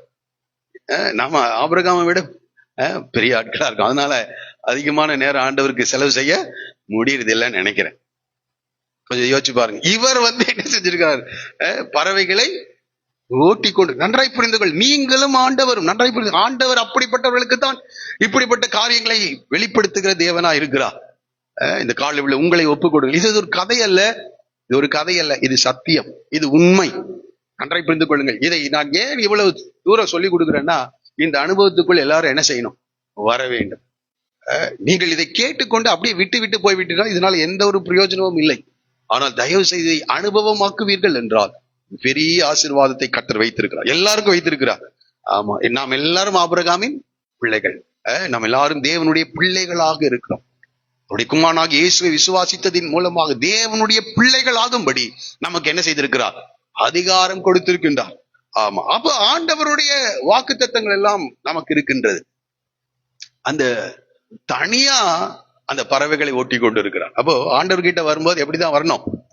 தனியா தான் வரணும். நீங்கள் வர வேண்டும். இப்ப ஓட்டி கொண்டு பகல் முழுவதும் அந்த வேலை தான் அவருக்கு. அவர் என்ன நினைச்சிருப்பாரு? அவனுக்கு தெரியும் அந்த காரியங்கள். 2 பேர் உடன்படிக்கை செய்வதற்கு அங்கே வர வேண்டும் என்று சொல்லி அவர் அறிந்திருக்கிறார். அப்ப பாருங்க, சூரியன் அஸ்தமிக்கும் போது அஸ்தமிக்கும். இப்ப பகலெல்லாம் வெயிட் பண்ணிட்டு இருக்கிறார். நீங்க கர்த்தருக்காக காத்திருக்கிறீர்களா? ஆமா, கர்த்தருக்காக காத்திருக்கிறவர்கள் புது பலன் என்ன செய்வாங்களாம்? அடைவார்கள். அப்ப தேவ சமூகத்தில் நம் பகல் முழுவதும் ஆபிரகாம் தனியா என்ன செய்யறான்? அந்த பலி செலுத்தின இடத்துல என்ன செய்யறார்? அமர்ந்து இருக்கின்றார். அப்ப அவர் சொல்ற இதை செய்து வை என்று சொல்லி இருக்கிறாரு. இப்ப நாமளா இருந்தா சூரியன் அஸ்தமிக்கும் போது வீட்டுல சாரா என்ன செய்வாங்க? தனியா இருப்பாங்க. வரலன்னா என்ன கேட்பாங்க. ஆகவே போயிடுவாங்க. இவர் பாருங்க, சூரியன் அஸ்தமித்த அதே இடத்துல இருக்கிறாரு. அதே இடத்துல அவர் என்ன செய்கிறார்? போகல. ஏன்னா ஆண்டவர் சொல்லி இருக்கிறாரு. அப்ப ஆண்டவர் என்ன செய்வார்? வருவார். நான் அடிக்கடி சொல்லுகிற காரியம், சீனாய் மலைக்கு வா என்று சொல்லுகிறார் மோசே. 7 நாள் காத்திருந்தானா. 7வது நாள்ல யார் வந்திருக்கா? ஆண்டவர் வருகிறார். மோசேயை மலைக்கு அழைக்கிறார். 7 நாள் மோசே தனியாக அந்த மலையின் நடுப்பகுதியில அவன் காத்திருக்கிறான். நாங்க கர்த்தருக்காக காத்திருக்கிறோமா? நாம என்ன நினைக்கிறோம்னா, இந்த அவசர உலகத்துல இப்ப ஜபித்து கொண்டிருக்கும் போதே சில நேரத்துல என்ன வரணும்? பதில் வரணும்னு நினைக்கிறோம். சில நேரங்கள் அப்படியும் கர்த்தர் செய்கிறார். நீங்கள் ஜெபிக்க துவங்கும் போதே கட்டளை என்ன செய்யும்? வெளிப்படும். ஆனால் எல்லா நேரங்களிலும் அல்ல, எல்லா நேரங்களிலும் அல்ல. அதே தானியேல் திரும்ப ஜெபம் பண்றாரு. 21 நாள் அவர் ஜெபம் பண்றாரு. அங்கு சில தடைகள் ஏற்படுகிறது. நன்றாய் புரிந்து கொள்ளுங்க. நெகேமியா எழுதி ஜெபம் பண்ணுகிறான். ஒரே நாள்ல ஏற்படல. கர்த்தர் சில காலங்கள் நாம் ஜெபிக்க வேண்டும், நாம் கர்த்தருக்காக காத்திருக்க வேண்டும் என்று தேவன் எதிர்பார்க்கிறார். அப்ப அந்த பகல் முழுவதும் ஒன்றும் நடக்கல. இப்போ சூரியன் அஸ்தமிக்கும் போது ஆபிரகாமுக்கு அயர்ந்த, ஏன் வருது? பகல் முழுவதும் வெரி டயர்ட், கர்த்தருக்காக காத்திருக்கிறார். அந்த ராத்திரி வேளையில அயர்ந்த நித்திரை வந்தது. இப்ப பாருங்க, திகிலும் காரிருளும் அவனை மூடிக்கொண்டது. அதான் சொன்ன உணர்ச்சிகள். 14வது அதிகாரத்துல ஆக்ஷன்ஸ், இங்க எமோஷன்ஸ் தான். அங்க செயல்கள் இருக்கிறது, இங்கே உணர்ச்சிகள் காணப்படுகிறது. அவன் திகிலும் காரிருளும் ஏற்பட்டது. ஆபிரகாம் பயந்த நிலையில் இருந்தான். இப்போ திகில் வந்திருக்கிறது, அவனை மூடிக்கொண்டது. அப்பொழுது அவர் ஆபிரகாமை நோக்கி, நீங்கள் கர்த்தருக்காக காத்திருப்பீர்கள் என்றார். இதை செய்ய என்றால் அதை செஞ்சுட்டு அமைதியா இருக்கிறாரு. இப்போ கர்த்தர் அந்த அயர்ந்த நித்திரை வழியிலே கர்த்தர் ஆபிரகாமை சந்திக்கிறார். ஆபிரகாமே நோக்கி, உன் சந்ததியார் தங்களுடையதல்லாத அந்நிய தேசத்தில் பரதேசிகளாயிருந்து அத்தேசத்தாரை சேவிப்பார்கள் என்றும் அவர்களால் 400 வருஷம் உபத்திரவப்படுவார்கள் என்றும் நீ நிச்சயமாய் அறிய. இது பாருங்க, இந்த ஆதியாகமத்தின் புஸ்தகத்தினுடைய இந்த 40வது அதிகாரத்திலிருந்து யாத்ராகம புஸ்தகம் 15வது அதிகாரத்தின் சம்பவம் வரைக்கும் ஏறக்குரிய இதுல ஒரு 10, அங்க ஒரு 15, 25 அதிகாரத்தின் சம்பவத்தை ஆபிரகாமுக்கு கர்த்தர் வெளிப்படுத்துகிறார். யாருக்கு? காத்திருக்கிறவர்களுக்கு. யாருக்கு? கர்த்தரை தனியாய் சந்திக்கிறவர்களுக்கு. நன்றாய் புரிந்து கொள்ளுங்க. ஆமா, நம்ம ஒரு விக்கிரகத்தை ஆராதிக்கல, ஆனால் அவரை நோக்கி கூப்பிடும் போது, உண்மையாய் அவரை நோக்கி கூப்பிடும் போது அவர் என்ன செய்கிறார்? அவர் வருகிறார். உன்னை உண்டாக்கின தேவன் அவர் ஆவியா இருக்கிறார். அவர் உன்னிடத்திற்கு வருகிறார். ஆபிரகாம் கர்த்தருக்கு காத்திருக்கிறான். ஏறக்குறைய 25 அதிகாரத்திலே 400 ஆண்டுகளுக்கு பிற்பாடு நடக்க போகின்ற சகல காரியங்களையும் கர்த்தர் ஆபிரகாமுக்கு, ஆமா, அவர் சொல்லுகிறார். ஆமா, நான் செய்ய போகிறதை ஆபிரகாமுக்கு மறைப்பேனோ? அதாங்க சிநேகிதன். ஆமா, சிநேகிதன் கிட்ட எல்லா ரகசியமும் இருக்கும். ஆமா, எல்லாம் யாருக்கு தெரியும்? சிநேகிதனுக்கு தெரியும். சில நேரத்துல மனைவிக்கு தெரியாது கூட யாருக்கு தெரியும்? பெற்றோருக்கு தெரியாது, சிநேகிதர்களுக்கு தெரியும். நன்றாய் புரிந்து கொள். ஏன்னா இருதயத்தை திறக்கிற இடமே அங்கதான் நன்றாய் புரிந்து கொள். இங்கே நான் படிக்கிறோம், ஆண்டவர் அவனுக்கு எல்லாவற்றையும் சொல்லுகிறான். சொல்லணும்னு அவசியம் எல்லாம் இல்ல, ஆனா ஆண்டவர் அவனோடு கூட பேசுகிறார். ஆண்டவர் அந்த அந்த நட்பை விரும்புகிறார். அந்த உறவை கர்த்தர் என்ன செய்கிறார்? விரும்புகிறார். அந்த தேசத்துல எத்தனையோ பேர் இருந்தாங்க, எல்லாரும் பாவம் செய்து தேவ மகிமையற்றவர்களாய் மாறினார். எல்லாரும் ஒரு நீதிமான் ஒருவனாகிலும் இல்லை, ஆனால் ஒருவன் விசுவாசித்தான், அவனோடு கூட தேவன் உறவு கொள்ள அவர் விருப்பமுடையவராக. அதற்காக தான் ஆதாமையும் ஏவாளையும் அவர் படைத்தார். ஆனால் அவர்கள் பாவம் செய்து தேவ மகிமையை இழந்தார்கள். அதற்கு பிறகு உண்மையான மனம் திரும்புதல் அவர்கள் கிட்ட இல்லவே இல்லை. ஒருவர் கம்ப்ளைண்ட் பண்ணிட்டு இருக்காங்க, இவளால நடந்தது, சர்ப்பம் என்னை வஞ்சித்தான், ஆனால் நான் தவறு செய்தேன், நான் பாவம் செய்தேன், தயவா என் பாவங்களை மன்னியும் என்று ஒருவரும் கேட்கல. ஆனால் ஆபிரகாம் தேவனை விசுவாசித்தான், அதை அவனுக்கு நீதியாக எண்ணினார் என்று படிக்கிறார். இவ ஆபிரகாமோடு கூட பேசுகிறார். 400 வருடங்களுக்கு பிற்பாடு நடைபெற போகின்ற 25 அதிகாரத்தின் சம்பவங்களை தேவன் ஆபிரகாமோடு கூட பேசுகிறார். பாருங்க, இவர்கள் சேவிக்கும் ஜாதிகளை நான் நியாயம் தீர்ப்பேன், பின்பு மிகுந்த பொருளுடனே புறப்பட்டு வருவார்கள். மிக சாதாரண ஒரு அனுபவம் அல்ல, எல்லாவற்றையும் தெளிவாக இங்க 2 வசனத்துல அடக்கிட்டாங்க. அந்த தரிசனத்துல எவ்வளவு நேரம் ஆண்டவர் பேசினாருன்னு தெரியல. தன்னுடைய இருதயத்தையே ஆபிரகாமுக்கு என்ன செய்து விட்டார்? வெளிப்படுத்தி விட்டார். அப்பாரு நீ அடுத்தது இங்கே அந்த தேசத்தை குறித்து சொல்லுகிறார். ஃபர்ஸ்ட் சொன்ன இந்த தேசத்தை உனக்கு தருவேன் என்று சொன்னாரா, சொல்லி ஆரம்பிச்சாரு. அடுத்தது உன் சந்ததியை குறித்து பேசுகிறார். உன்னுடைய ஆபிரகாமை 13வது வசனம், உன் சந்ததியார் என்று பேச. ஃபர்ஸ்ட் தேசத்தை பற்றி பேசுகிறார், அடுத்தது சந்ததியை பற்றி பேசுகிறார், மூன்றாவது ஆபிரகாமை பற்றி பேசுகிறார். நீ சமாதானத்தோடே, எல்லாரும் 15வது வசனம் படிப்போமா, நீ சமாதானத்தோடே உன் பிதாக்கிடத்தில் சேருவாய், நல்ல முதிர் வயதிலே உனக்கு ஒரு நீடிய ஆயிலை வைத்திருக்கிறேன் என்று பேசுகிறார். சொல்லுவோமா, சாதாரண காரியம் இல்லை, நீடிய ஆயில். ஆமா, முதிர் வயது, நல்ல முதிர் வயதிலே என்று சொல்லுகிறார். ஏறக்குறைய 175 ஆண்டுகள் ஆபிரகாம் உயிரோடு கூட இருந்திருக்கிறார். எவ்வளவு ஆண்டுகள்? 100. அது ஒரு பெரிய ஆசீர்வாதங்க. ஆமா, நீடித்த ஆயுளை கொடுப்பது. உன்னுடைய அந்த 103ஆம் சங்கீதம், உன் வயது திரும்ப வாழ வயது போல் ஆகிறது என்று திரும்ப, ஆமா, திரும்ப வாழ வயது, ஒரு நீடித்த ஆயுளை நான் கொடுப்பேன் என்று ஆபிரகாமை பற்றி, அவனுடைய முடிவை குறித்து தேவன் அவனோடு கூட தெளிவாக பேசுகிறவராயிருக்கிறார். பாருங்க 16வது வசனம், திரும்பியும் சந்ததியை பற்றி பேச, 4ஆம் தலைமுறையிலே அவர்கள் இவ்விடத்திற்கு வருவார்கள். சரி, ஏன் இவ்வளவு டிலே? 400 வருஷம் கழிச்சு இந்த இடத்துக்கு திரும்பி வருவாங்க அப்படின்றார். முதல் காரியம், அவருடைய சந்ததி வானத்தின் நட்சத்திரங்களை போல ஃபர்ஸ்ட் என்ன செய்யணும்? பெருக. ஒரு தனி மனிதனுக்கு ஒரு பெரிய தேசம் அவசியம் இல்லை, அவனுடைய சந்ததி பெருக வேண்டும், அதற்கான நேரம். இரண்டாவது, எமோரியருடைய அக்கிரமம் இன்னும் என்ன செய்யவில்லை? நிறைவாகவில்லை. ஏனென்றால் அந்த தேசத்தை தான் கொடுக்கிறார். அந்த தேசத்துல ஏறக்குறைய 7 ஜாதிகள் அங்கே தங்கி இருக்கிறார்கள். அவருடைய அக்கிரமங்கள் இன்னும் என்ன செய்யல? நிறைவாகவில்லை. அப்போ ரெண்டையும் கால்குலேட் பண்ணி தான் ஆண்டவர் சொல்றார், இவர்களும் பெருக வேண்டும், இவர்களுடைய அக்கிரமமும் நிறைவாகும் போது தேவனுடைய திட்டம் அங்கே என்ன செய்கிறது? நிறைவேறும். சில நேரங்களில் கால தாமதங்களை போல இருக்கலாம், ஆனால் ஆண்டவருக்கு எல்லாம் சரியா செய்ய தெரியும். பிரைஸ் எல்லாம். ஆகவே அவருக்கு நேரத்தை நாம் குறிக்க முடியாது, அவர் ஏற்கனவே குறிச்சு வச்சு அந்த நேரத்தை நம்ம இடத்துல என்ன செய்கிறார்? பேசிக் கொண்டு இருக்கிறார். சொல்லுவோமா? புரிந்ததா? ஆமா, ஆண்டவரே ஏன் என்னை கைவிட்டீர் என்றெல்லாம் கேட்காதீங்க. சில நேரங்கள்ல வரும்போது ஆண்டவர் சில காரியங்களை வெளிப்படுத்தும் போது அமைதியாய் நாம் என்ன செய்ய வேண்டும்? காத்திருக்க வேண்டும். இந்த காலவெளியில் ஆண்டவர் சொல் 400 வருஷங்கள் துன்பப்படுவார், மிகுந்த பொருளுடனே கூட அவர்களை நான் இந்த தேசத்திற்கு அழைத்து வருவேன் என்று சொல்லுகிறார்.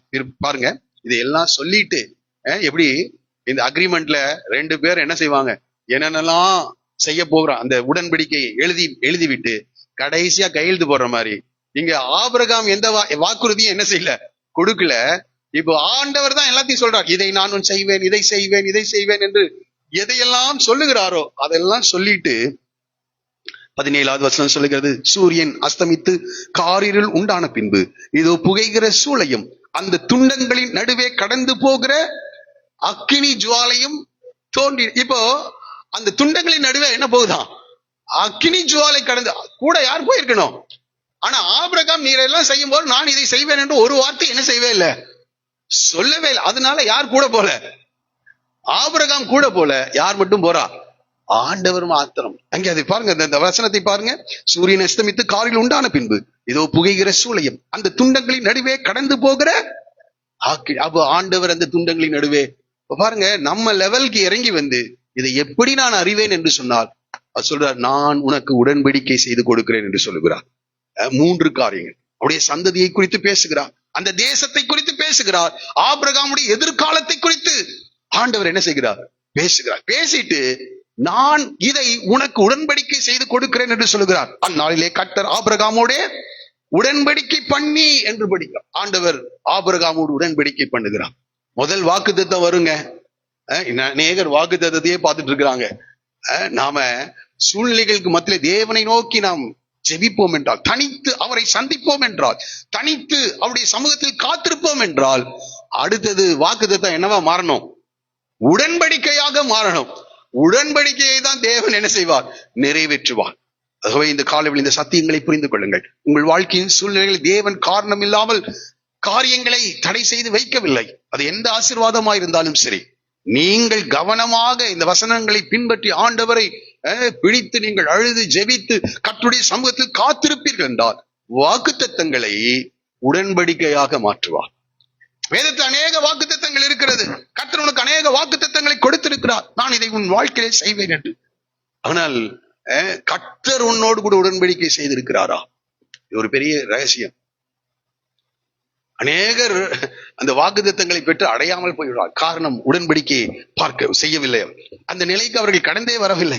பாருங்க, இங்க கீழே இங்க சொல்றான், 21வது நேரமாகிறபடினால் அதை சொல்ல, இந்த தேசத்தை உன் சந்ததிக்கு கொடுத்தேன் என்று கொடுப்பேன்னு சொல்லிட்டு இருந்த ஆண்டவர் இப்ப என்ன சொல்றார்? அக்ரிமெண்ட் போட்டாச்சு. ரெஜிஸ்டர் ஆபீஸ்ல போய் பத்திரம் ரெஜிஸ்டர் பண்ண பிறகு அந்த சொத்து யாருது? உங்களுது. இன்னும் நீங்க போய் எடுக்கல. ஆனா இந்த அக்ரிமெண்ட் எங்க முடியுது? ரெஜிஸ்டர் ஆபீஸ்லயே முடியுது. அதே போல ஆண்டவர் கொடுத்தேன். ஏனென்றால் வானத்தையும் பூமியும் உடையவர் யாரு? கர்த்தர். ஆமா, உனக்கு வரவேண்டிய நன்மைகளை கொடுக்கிறவர் கர்த்தர். அவர் உடன்படிக்கை பண்ணி அக்ரிமெண்ட்ல சைன் பண்ணிட்டாரு. இப்ப சொல்றாரு, நான் கொடுத்தேன் என்று சொல்லுகிறார். நான் கொடுத்தேன். அந்த வேர்டு பாருங்க, அப்படியே மாறுது. அந்த வார்த்தைகள் அப்படியே மாறுது. கொடுப்பேன் கொடுப்பேன்னு சொன்ன ஆண்டவர் இப்ப என்ன செய்யறாரு? கொடுத்துட்டேன்றார். கொடுத்துட்டேன்றார். ஒரு அற்புதமான ஒரு அதிகாரம் 14வது. கொஞ்சம் எப்படி இருக்கோ யோசிச்சு பாருங்க. ஒரு தேசத்தை நான் சொன்னது போல ஒரு 2.5 சென்ட் கவர்மெண்ட் கொடுக்குறாங்கன்னா அது கிடைச்சிருச்சு, அது வாங்கிட்டோம், அல்லது நீங்கள் விரும்புகிற ஒரு பொருளை நீங்கள் பிரயாசப்பட்டு வாங்கிடுவீர்கள் என்றால் அதை என்ன செய்வீங்க? ரொம்ப சந்தோஷம். இப்ப 14வது அதிகாரத்தின் முடிவுல நான் நினைக்கிறேன், அதிகாலையில் எழுந்தவன் வீட்டிற்கு கடந்து செல்லும் போது ஒரு பெரிய சந்தோஷத்தோடு போன உடனே சாராவை கூப்பிட்டு நேற்றுக்கு நடந்த எல்லா காரியங்களும் என்ன செஞ்சிருப்பாரு? சொல்லியிருப்பார். அதே அந்த தரிசனத்தை பார்த்த அந்த சந்தோஷத்திலே அந்த மகிழ்ச்சியிலே ஒரு சில நாட்கள் என்ன செஞ்சிருக்கோம்? போயிருக்கோம். இப்ப சாரால் கேட்டிருப்பாங்க. கண்டிப்பா இதை பிராக்டிக்கலா நான் பேசுறேன். ஒருத்தர் கிட்ட நீங்க சொல்லிட்டீங்க உங்களுடைய தரிசனத்தை, கர்த்தரோடு கூட பேசினது அவங்க கவனிப்பாங்க, நீங்களும் கவனிப்பீங்க. அது ஒண்ணுமே என்ன செய்யல, இப்போ நடக்கல. 14ஆம் அதிகாரத்துல ஆவிக்குரிய ஜீவித்தின் உன்னத நிலையில இருக்கிற 15வது அதிகாரம் வரும்போது காலம் ஒரு நாள் போது இவர் என்ன நினைச்சிருப்பாரு? அது ஒரு நாள்ல நடந்துரும், அடுத்த மாதத்துல காரியங்கள் எல்லாம் மாறி மாற்றங்கள் ஏற்படும். இப்ப மாதங்கள் போகிறது, நாட்கள் போகிறது, வருடங்கள் போகிறது. இப்ப பாருங்க, இப்ப ஆண்டவர் பரீட்சை வைக்கின்றார். ஆண்டவர் எப்போதும் உங்ககிட்ட பேசிட்டாருன்னா அடுத்தது என்ன வரும்? ஆமா, ஒரு மவுண்டன் எக்ஸ்பீரியன்ஸ் இருந்துச்சுன்னா, ஒரு மலை, ஒரு சிகரத்தின் அனுபவத்துக்கு உன்னை அழைத்து கொண்டு போவார் என்றார். ஒரு பள்ளத்தாக்கு நிச்சயமா என்ன செய்யும்? வானத்திலிருந்து அக்கினி இறக்கின எலியா, அடுத்தது ஏசபேல் ஒரு வார்த்தை கண்டிப்பா வருவான். ஏசபேல் ஒரே ஒரு வார்த்தை, நாளை இந்நேரம், அவ்வளவுதான். வானத்திலிருந்து அக்கினியை இறக்கிய நன்றாய் இது எதிர்பாருங்கள். இது என்னோட வாழ்க்கையில அனுபவித்து நான் இதை பேசுகிறேன். அதனாலதான் இதை மறுபடி பேசிட்டு இருக்கேன். ஒரு பெரிய எக்ஸ்பீரியன்ஸை கர்த்தர் உனக்கு கொடுத்திருப்பார். அதை முடிச்சு வீட்டுக்கு போனா அடுத்தது எல்லாம் என்ன செய்யும்? வேற மாதிரி சூழ்நிலைகள் எல்லாம் எதிராக மாறுகிறது. இப்போ ஒரு வருடம் அவர் காத்திருக்கலாம், கர்த்தர் ஒருவேளை செய்வார் என்று. ஒரு வருடம் ஏறக்குறைய 10 வருடங்கள் ஆகிவிட்டது. என்ன நடக்கல? கொஞ்சம் யோசி. 10 வருடங்கள், அந்த கால அளவை கொஞ்சம் யோசித்து பாருங்கள். நாம என்ன உடனடியாக காரியங்கள் நடக்கணும்னு நினைப்போம். இப்ப கேட்டிருப்பாங்களா? இல்ல, நான் நினைக்கிறேன் நம்மள மாதிரி இருந்தா எல்லார்கிட்டையும் என்ன செஞ்சிருப்போம்? சொல்லியிருப்போம். போற வர இடங்களில் கேட்டிருப்போம், ஆபிரகாமே என்ன ஆச்சு? இல்ல ஆண்டவர் எங்களோடு என்ன செஞ்சிருக்கிறார், பேசியிருக்கிறார். சாரால் சொல்லுவாங்க, இல்லைங்க அவரோடு கூட ஆண்டவர் பேசியிருக்கிறார். எல்லாருக்கும் போயிருக்கும் நியூஸ். ஏன்னா இவர் பேரு என்னது, தகப்பன் தான் பேரு, ஆனா என்ன இல்ல, பிள்ளை இல்ல. என்ன கேட்கிறாரு, இது எல்லாருக்கும் போயிருக்கும். எல்லாரும் வெயிட் பண்ணிட்டு இருந்திருப்பாங்க. எல்லாரும் வெயிட் பண்ணுவாங்க, ஏதாவது சூழ்நிலைகள் ஏதாவது மாறுதா அப்படின்னு எல்லாரும் வெயிட் பண்ணிருப்பாங்க. இப்போ காலங்கள் ஆக ஆக ஒவ்வொருடைய வார்த்தையும் காது கேட்கணும். டெஸ்ட் அங்கதான். நீ கர்த்தரை விசுவாசித்தா, இப்ப பாருங்க, விசுவாசித்தான் கர்த்தர் அதை நீதியாக எண்ணினார். இப்ப உண்மையான விசுவாசம் இருக்கா? விசுவாசத்துல நீ வளர்ந்து இருக்கிறாயா? இப்ப கர்த்தர் எல்லா சூழ்நிலைகள் மாறணும் பார்த்தா வேற மாதிரி சூழ்நிலைகள் மாறிக்கொண்டிருக்கிறது. இப்ப வீட்லயே பிரச்சனை. யார் கூட?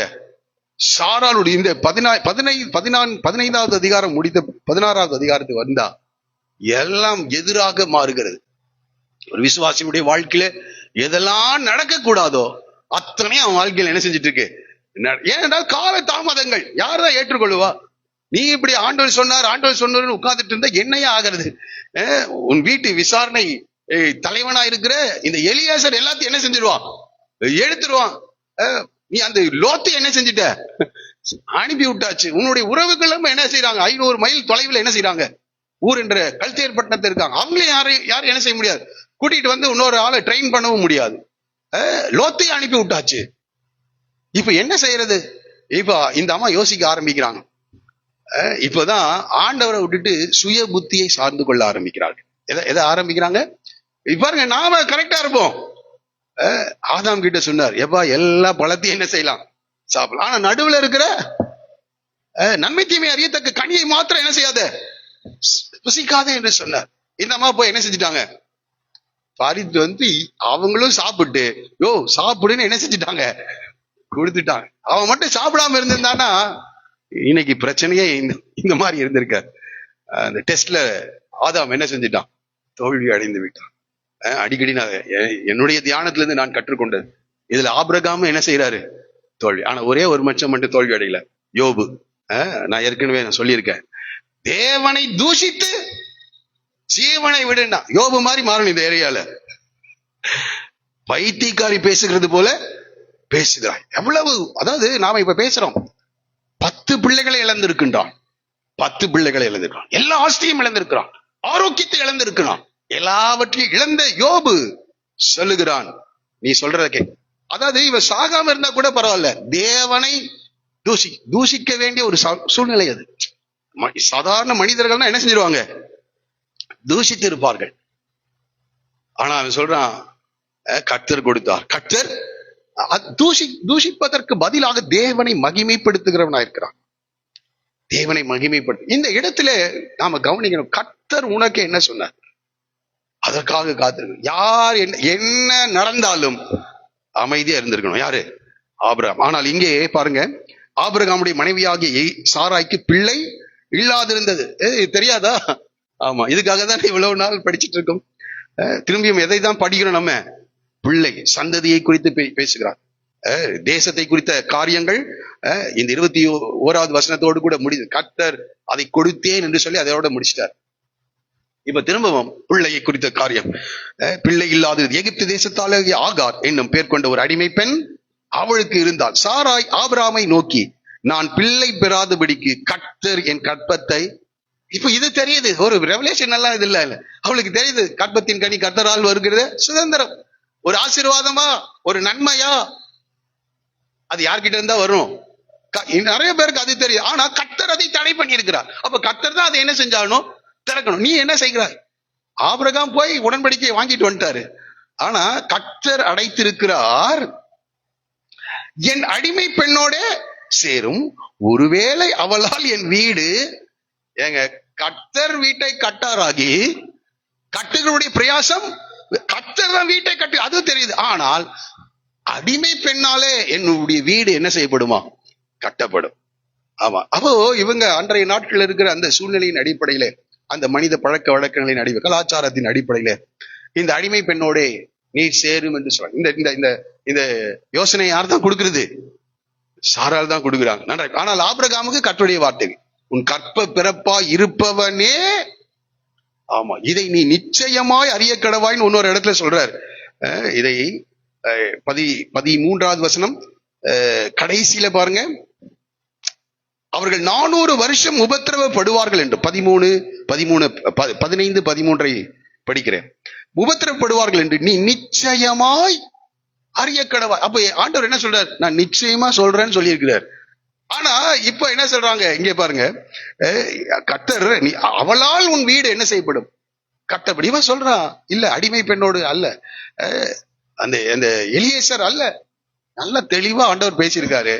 இவள் அவளால் என் வீடு என்ன செய்யப்படும் கட்டப்படும் என்று சொல். வீடு கட்டப்படுவதற்கு பதிலாக வீட்டுல எல்லா குழப்பங்களும், சண்டைகளும், போராட்டங்களும், வேதனைகளும், கண்ணீர்களும் என்ன செய்கிறது அந்த வீட்டுல வருது. நன்றாய் புரிந்து கொள்ளுங்கள். சத்தங்கள், உங்களுக்கு ஆலோசனைகள் எந்த இடத்திலிருந்து வந்தாலும் நல்லா கேளுங்க, ஆண்டவர் கிட்ட கொண்டு போங்க. ஆண்டவர் என்ன சொல்றாரோ அதன்படி செய்யுங்க. நன்றாய் புரிந்து. அதுக்கப்புறமேல சொன்னவங்களே என்ன செஞ்சிருவாங்க, அந்த ஆலோசனை நான் சொன்ன உனக்கு எங்க அறிவு போச்சுன்னு கேட்பான். அதான் கேட்கிறாங்க, நான் சொன்னா உனக்கு எங்க அறிவு.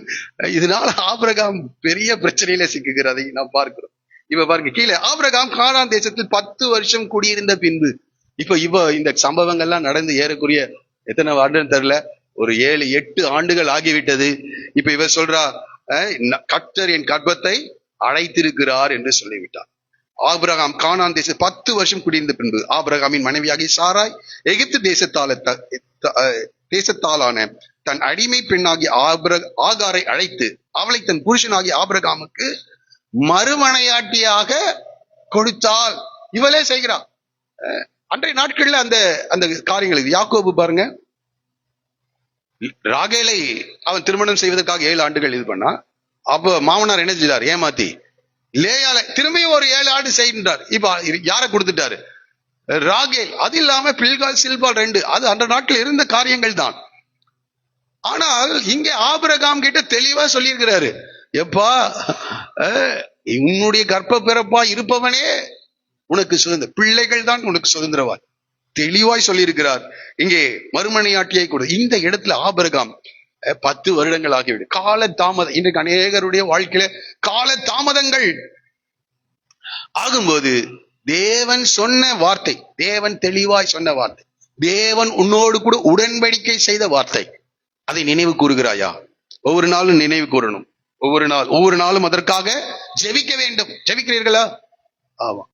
தேவன் அந்த தரிசனம் இப்ப மங்கிடுச்சு. அந்த தேவனோடு உள்ள உறவு மங்கிடுச்சு. 10 ஆண்டுகள் ஆகிவிட்டது. ஆபிரகாம் இப்ப இந்த இடத்துல ரொம்ப கண்மலையின் உச்சியில எல்லாம் இல்ல, பள்ளத்தாக்குல இருக்கிறார் விசுவாசத்துல. ஆண்டவர் இப்ப அநேக இருக்க என்னன்னா, இங்க வந்த சத்தியம் எல்லாம் இங்க வந்தா எல்லாம் இருக்குது. ஆனால் வீடுகளுக்கு போ, சூழ்நிலைகள் மாறும்போது, சூழ்நிலைகள் எல்லாம் எதிராக மாறும்போது, மனிதர்கள் எதிராக மாறும்போது, சரீரம் நமக்கு எதிராக மாறும்போது தேவனுடைய வார்த்தையை நினைவு கூறுகிறீர்களா? இது ரொம்ப அற்புதமான காரியம். இங்கே பாருங்க, அவன் ஆகாரோட சேர்ந்த போது அவள் கற்பம் தரித்தாள். அதான் சொல்ற காரியம். இவனுக்கு பிரச்சனையா வந்துருச்சுன்னா நேரம் எகிப்துக்கு என்ன செஞ்சிருவாரு, ஓடிடுவாரு. அங்க பிரச்சனை வந்து அப்புறம் ஆண்டவரை நோக்கி பார்ப்பார். இங்கே அதே காரியங்கள் நடக்குது. அவள் கற்பம் தரித்தாள். பாருங்க, என்றைக்கு எதற்காக இந்த ஏற்பாட்டை செய்தார்களோ. அதனால்தான் நீதிமொழிகள் 3ஆம் அதிகாரம் 5வது வசனம், உன் சுய புத்தியின் மேல் சாயாமல் உன் முழு இருதயத்தோடு கர்த்தரிடத்தில் நம்பிக்கையார், உன் வழிகள் எல்லாம் அவரை நினைத்துக்கொள், அப்பொழுது அவர் உன் பாதையை செவைப்படுவோம். சில நேரங்களில் சுய புத்தியை சார்ந்து கொள்ளுகிறோம். அந்த சுய புத்தியெல்லாம் கொஞ்சம் அப்புறப்படுத்தி வைத்துட்டு மனித ஆலோசனைகள்லாம் கொஞ்சம் ஒதுக்கி வைத்து, தேவன் உனக்கு என்ன சொன்னார் இந்த காலையில, நீ உன்னுடைய தேவனுடைய சமூகத்தை காத்திருப்பா என்றால் கர்த்தரோடு கூட பேச அவர் விருப்பமுள்ள தேவனாய் இருக்கிறார். இப்ப பாருங்க, அவள் கர்ப்பவதி ஆனாலா? அவள் தான் கர்ப்பவதியானதை கண்டபோது தன் நாச்சியாரை அற்பமாக எண்ணினார். இதுவரைக்கும் சமாதானமா வீடு இருந்துச்சு. இப்ப இந்த அம்மா என்ன செய்யறாங்க, ஆரம்பிக்கிறாங்க. சமாதானமா இருந்த வீடு அற்பமாக எண்ணினார். இவ்வளவு நாள் அவரோடு கூட வாழ்ந்த ஒரு பிள்ளையை கூட உன்னால் என்ன செய்ய முடியல, பெற்றுக் கொடுக்க முடியல, அற்பமாக எண்ணினார். இவ பாருங்க, அப்பொழுது சாராய் ஆபிரகாமை நோக்கி, எனக்கு நேரிட்ட அநியாயம், அது அப்படியே யார் பக்கம் திரும்புது, அந்த அம்மா என்ன நடந்திருக்குன்னு தெரியல, இந்த அக்கிரமம், இந்த அநியாயம், எனக்கு நேரிட்ட அநியாயம் உமது மேல் சுமரும், என் அடிமை பெண்ணை உம்முடைய மடியிலே கொடுத்தேன், அவள் தன் கர்ப்பவதியானதை கண்டு என்னை அற்பமாக எண்ணுகிறாள். இப்போ யாரை கூப்பிட்டு வரா பாருங்க நடுவா. ஆண்டவர் வருவாரா? கொஞ்சம் யோசிச்சு பாருங்க. இன்னைக்கு நிறைய நேரத்துல அதை தான் சொல்லணும், நாம புத்தியினமா செய்யறோம். கர்த்தர் எனக்கும் உமக்கும் நடு நின்று நியாயம் தீர்க்கணும்னா யாரதான் தீர்க்கணும் சொல்லுங்களேன். இந்த வார்த்தையை சொல்றதுக்கு முன்னாடி நம்ம கவனிக்கணும். நியாயம் தீர்த்திருந்தா இந்த அம்மாக்கு நான் உடன்படிக்கை, நான் வாக்குத்தத்தம் கொடுத்தேன், உடன்படிக்கை பண்ணியிருக்கேன், எல்லாத்தையும் மீறி அவளால் என் வீடு கட்டப்படும். நான் இப்ப அவளால வீடு ரெண்டா என்ன செஞ்சிருச்சு, போயிருச்சு, ரெண்டாவே போயிருச்சு வீடு. வீட்டுல சமாதானம் இல்லை. விசுவாசம் இருந்தா சமாதானமும் மகிழ்ச்சியும். ஒரு வசனத்தை வாசிக்கலாமா? ரோமர் நிருபம் நினைக்கிறேன் 13வது அதிகாரமா பாருங்க. Price the Lord. Price the Lord. 15ஆம் அதிகாரம், ரோமர் 15ஆம் அதிகாரம் 13வது வசனம்.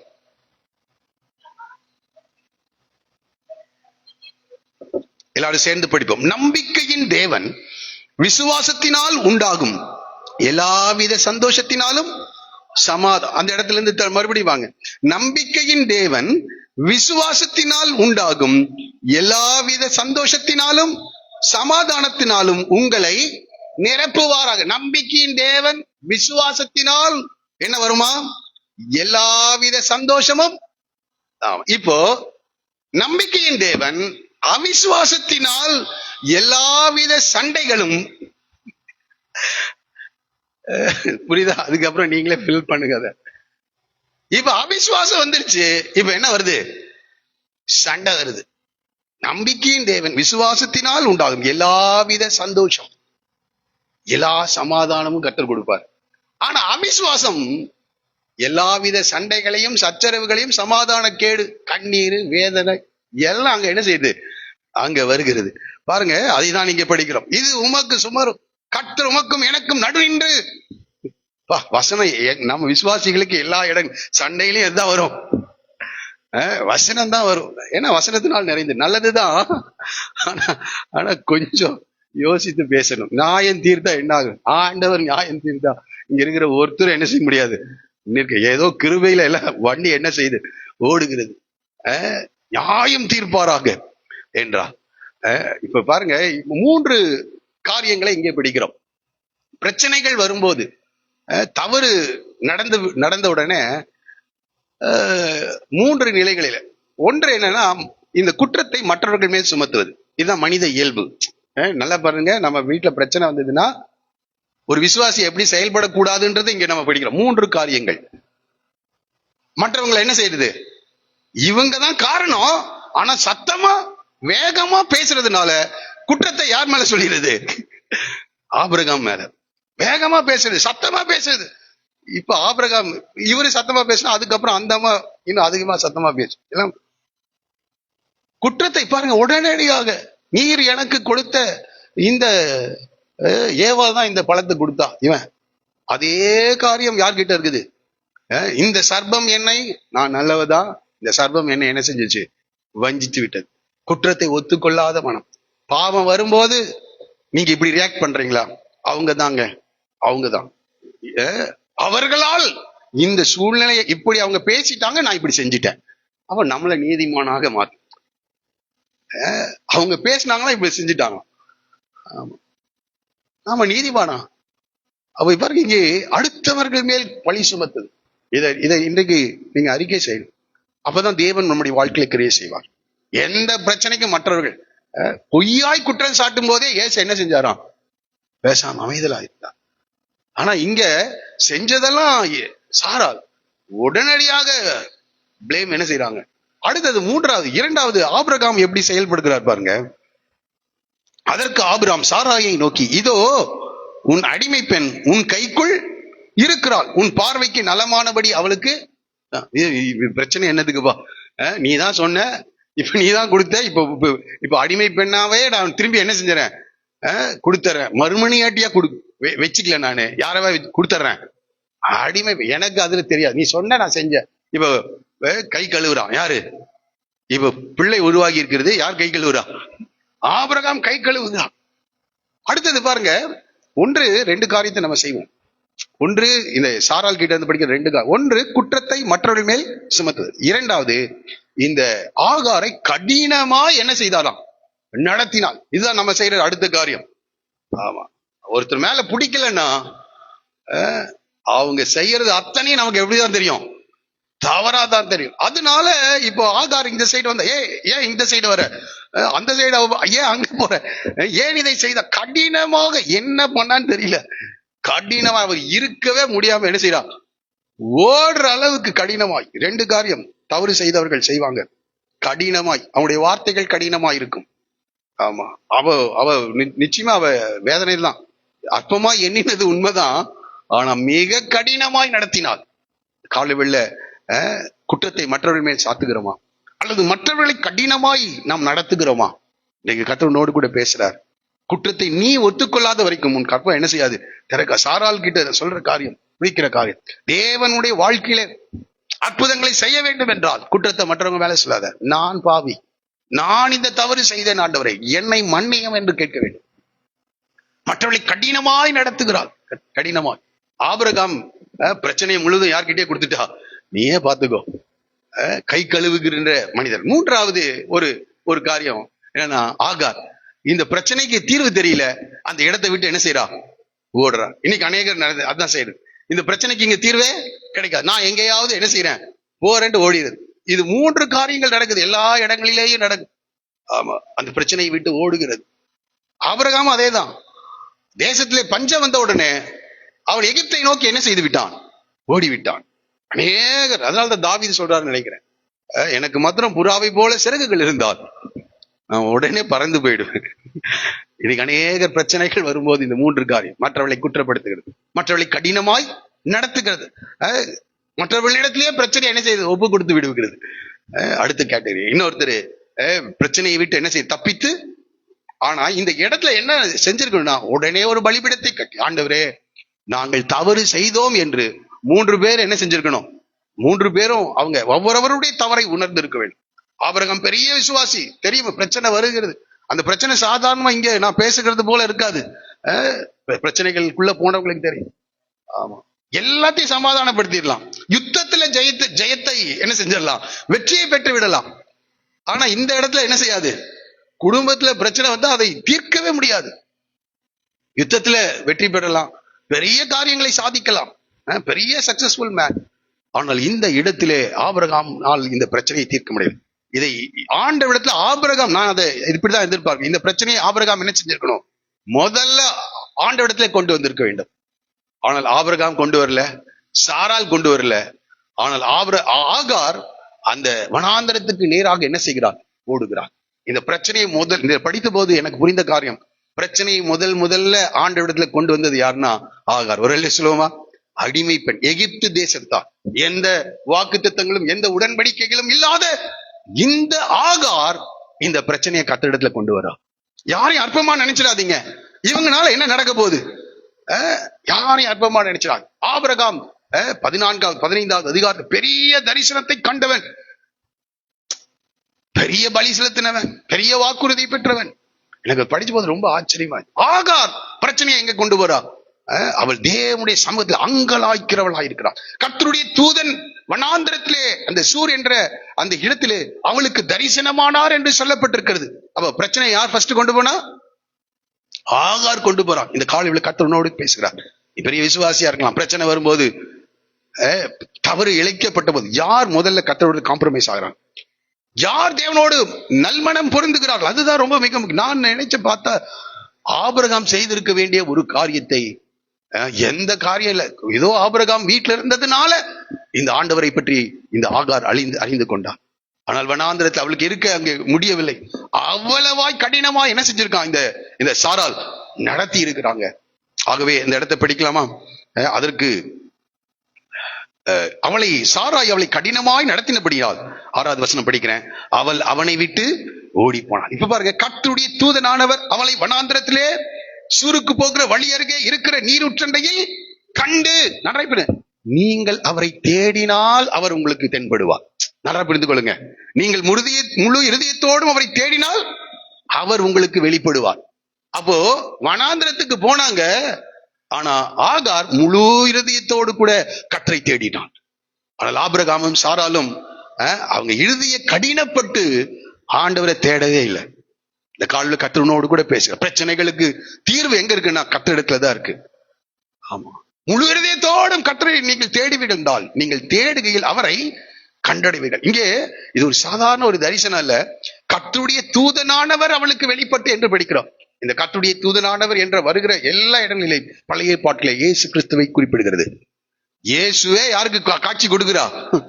ஆகாருக்கு. இதுக்கு முன்னாடி இந்த 16வது அதிகாரத்துக்கு முன்பதாக கர்த்தருடைய தூதனானவர் என்ற வார்த்தை ஒரு முறை கூட வரவே இல்லை. ஃபர்ஸ்ட் இந்த பழைய ஏற்பாட்டிலே ஆண்டவரை தரிசித்த ஒரு பெண்மணினா யாரு? ஆகார். சொல்லுவோமா? யாரையும் அற்பமா நினைச்சிடாதீங்க. அவங்களுக்கு என்ன, அந்த ஆபிரகாம் வீட்டுல நடைபெறுகிற காரியங்களை பார்த்து அவருடைய எகிப்து தேசத்தின் தெய்வங்களை எல்லாம் விட்டு இந்த யெகோவா தேவனை அவள் கண்டு கொண்டாள். இப்ப பிரச்சனை வரும்போது ஒருவேளை அவள் அற்பமாய் எண்ணினது தவறுதான். இப்போ நான் நினைக்கிறேன் அவள் கர்த்தரை நோக்கி கூப்பிடுகிறாள். கர்த்தரை நோக்கி கூப்பிடுகிறாள். எனக்கு கேட்கிறாருமே சாதாரண காரியம். எனக்கு இதை படித்த போது ரொம்ப ஆச்சரியமா இந்த ஆகாரை குறித்து. கர்த்தர் அவளுக்கு தரிசனமானார். பாருங்க அந்த வார்த்தை, கர்த்தருடைய தூதனானவர் வனாந்திரத்திலே சூருக்கு போகிற வழியிலே வழி அருகே இருக்கிற நீருற்றண்டையில் கண்டு சாராயின் அடிமை பெண்ணாகிய ஆகாரே எங்கிருந்து எங்கே ஒரு கரிசனையுள்ள தேவன். ஆபிரகாம் கேட்கலைங்க, எங்க போற அப்படின்னு. ஆபிரகாம் கேட்டான்னா திரும்பிய பிரச்சனை வந்துடும். அவன் இது வேண்டாடா அப்படின்னு என்ன செஞ்சுட்டான்? விட்டுட்டான். சாராய் கடினமாய் நடத்துகிறான். ஒரு அநியாயத்தை சாராய் ஆகாருக்கு செய்கிறார். ஆனால் கர்த்தர் விசாரிக்கிற தேவன். ஆமா, அவர் உங்களை விசாரிக்கிறவர் ஆனபடியால் உங்கள் கவலைகள் எல்லாம் அவர் மேல் என்ன செய்யுங்க? வைத்து. ஆண்டவர் விசாரிக்கிற தேவன். நீங்க கருத்தா தேடினீங்கன்னா அவர் உங்களை விசாரிப்பார். எனக்கு ரொம்ப இந்த இடத்த பிடிச்ச காரியம், இந்த ஆகார் முதலாவது இந்த பிரச்சனையை கர்த்தருடைய கரத்திலே கொண்டு வருகிறார். அந்த வனாந்திரத்துல யாருமே இல்ல அவளுக்கு உதவி செய்ய. ஆமா, எங்க போறது? ஒருவேளை அவள் எகிப்துக்கு போலான்னு நினைச்சிருந்தா கூட எங்கே இருந்து வருகிறாய் என்று சொல்லுகிறாள். ஆனால் எங்கே போகிறேன் என்று என்ன செய்யல, அது கூட தெரியல அவளுக்கு. ஆனால் கர்த்தர் அவளை விசாரித்தார். கர்த்தரிடத்துல பிரச்சனைகளை கொண்டு வாருங்கள். கர்த்தர் உன்னை விசாரிக்கிற தேவனாய் இருக்கிறார். ஆமா, எங்கே போகிறாய்? பாருங்க, சாராயின் அடிமை பெண்ணாகி ஆகாரே எங்கே இருந்து வருகிறாய், எங்கே போகிறாய் என்று கேட்டார். அவள், நான் என் நாச்சியாராகிய சாராய் விட்டு எங்க ஓடி போறதுன்னு தெரியல, ஓடி போகிறேன். அப்பொழுது கர்த்தருடைய தூதனானவர், நீ உன் நாச்சியார் அண்டைக்கு திரும்ப போய் அவள் கையின் கீழ். இங்க நான் இந்த இடத்துல இந்த வார்த்தைக்கு கீழ்ப்படியணும்னா ஒரு பெரிய விசுவாசம் வேணும். அந்த விசுவாசம் யார்கிட்ட இருக்குது? ஆகார் கிட்ட. கர்த்தர் அவளுக்கு தரிசனமானார். இது ஒரு சாதாரண, ஏன்னா திரும்பி போனா அவ என்ன செய்வாங்கன்னு தெரியாது.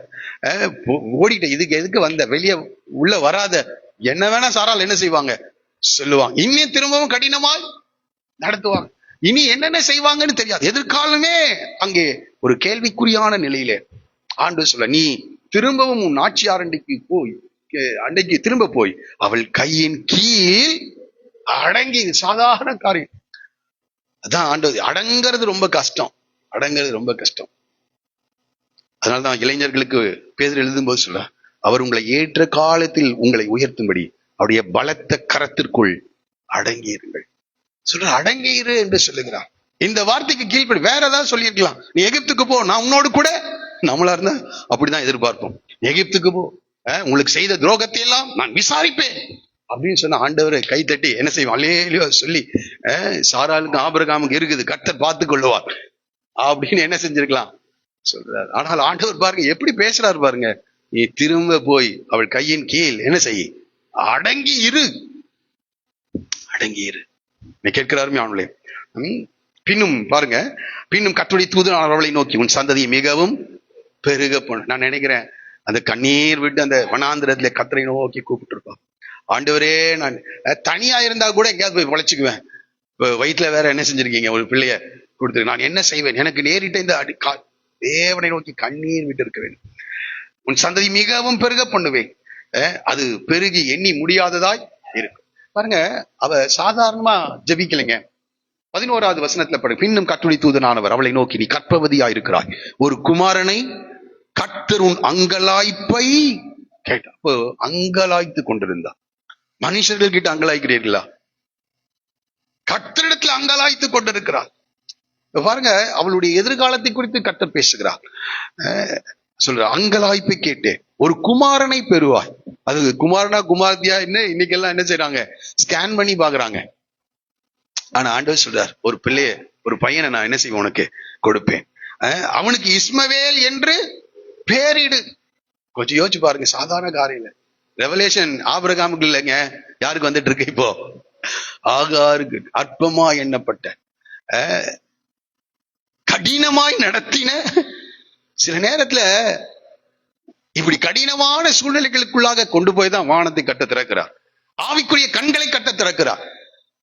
ஆவிக்குரிய தேவனுடைய பிள்ளைகள் அவருடைய அன்பு கூறுவர்களுக்கு இதுவும் சகலமும் நன்மைக்கு எதுவாக நடக்குது. என்னன்னா, சிலரை கடினமாக நமக்கு எதிராக எழுப்பும் போதுதான் நாம் எங்க வருவோம்? கர்த்தருடைய சமூகத்துக்கு. பாருங்க, சிறையிருப்புல இருந்த அந்த தேசத்துல எசேக்கியேல் கர்த்தரை நோக்கி கூப்பிட்டான். வானங்கள் திறக்கப்பட்டு பரம தரிசனத்தை எசேக்கியேல் பார்த்தான். பத்மு என்னும் தீவிலே தனித்து விடப்பட்ட யோவான் அங்கே கர்த்தரை தரிசிக்கிறான். அவனுக்கு வானங்கள் என்ன செய்கிறது? திறக்கப்படுகிறது.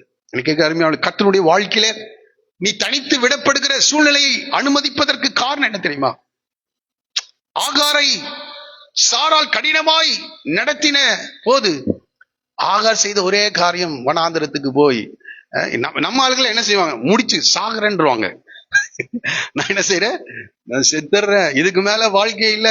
நன்றாய் புரிந்து கொள்ளுங்க, தேவனை விட்டு நீங்கள் விலகும் போதுதான் இந்த தற்கொலையின் எண்ணங்கள் வரும்.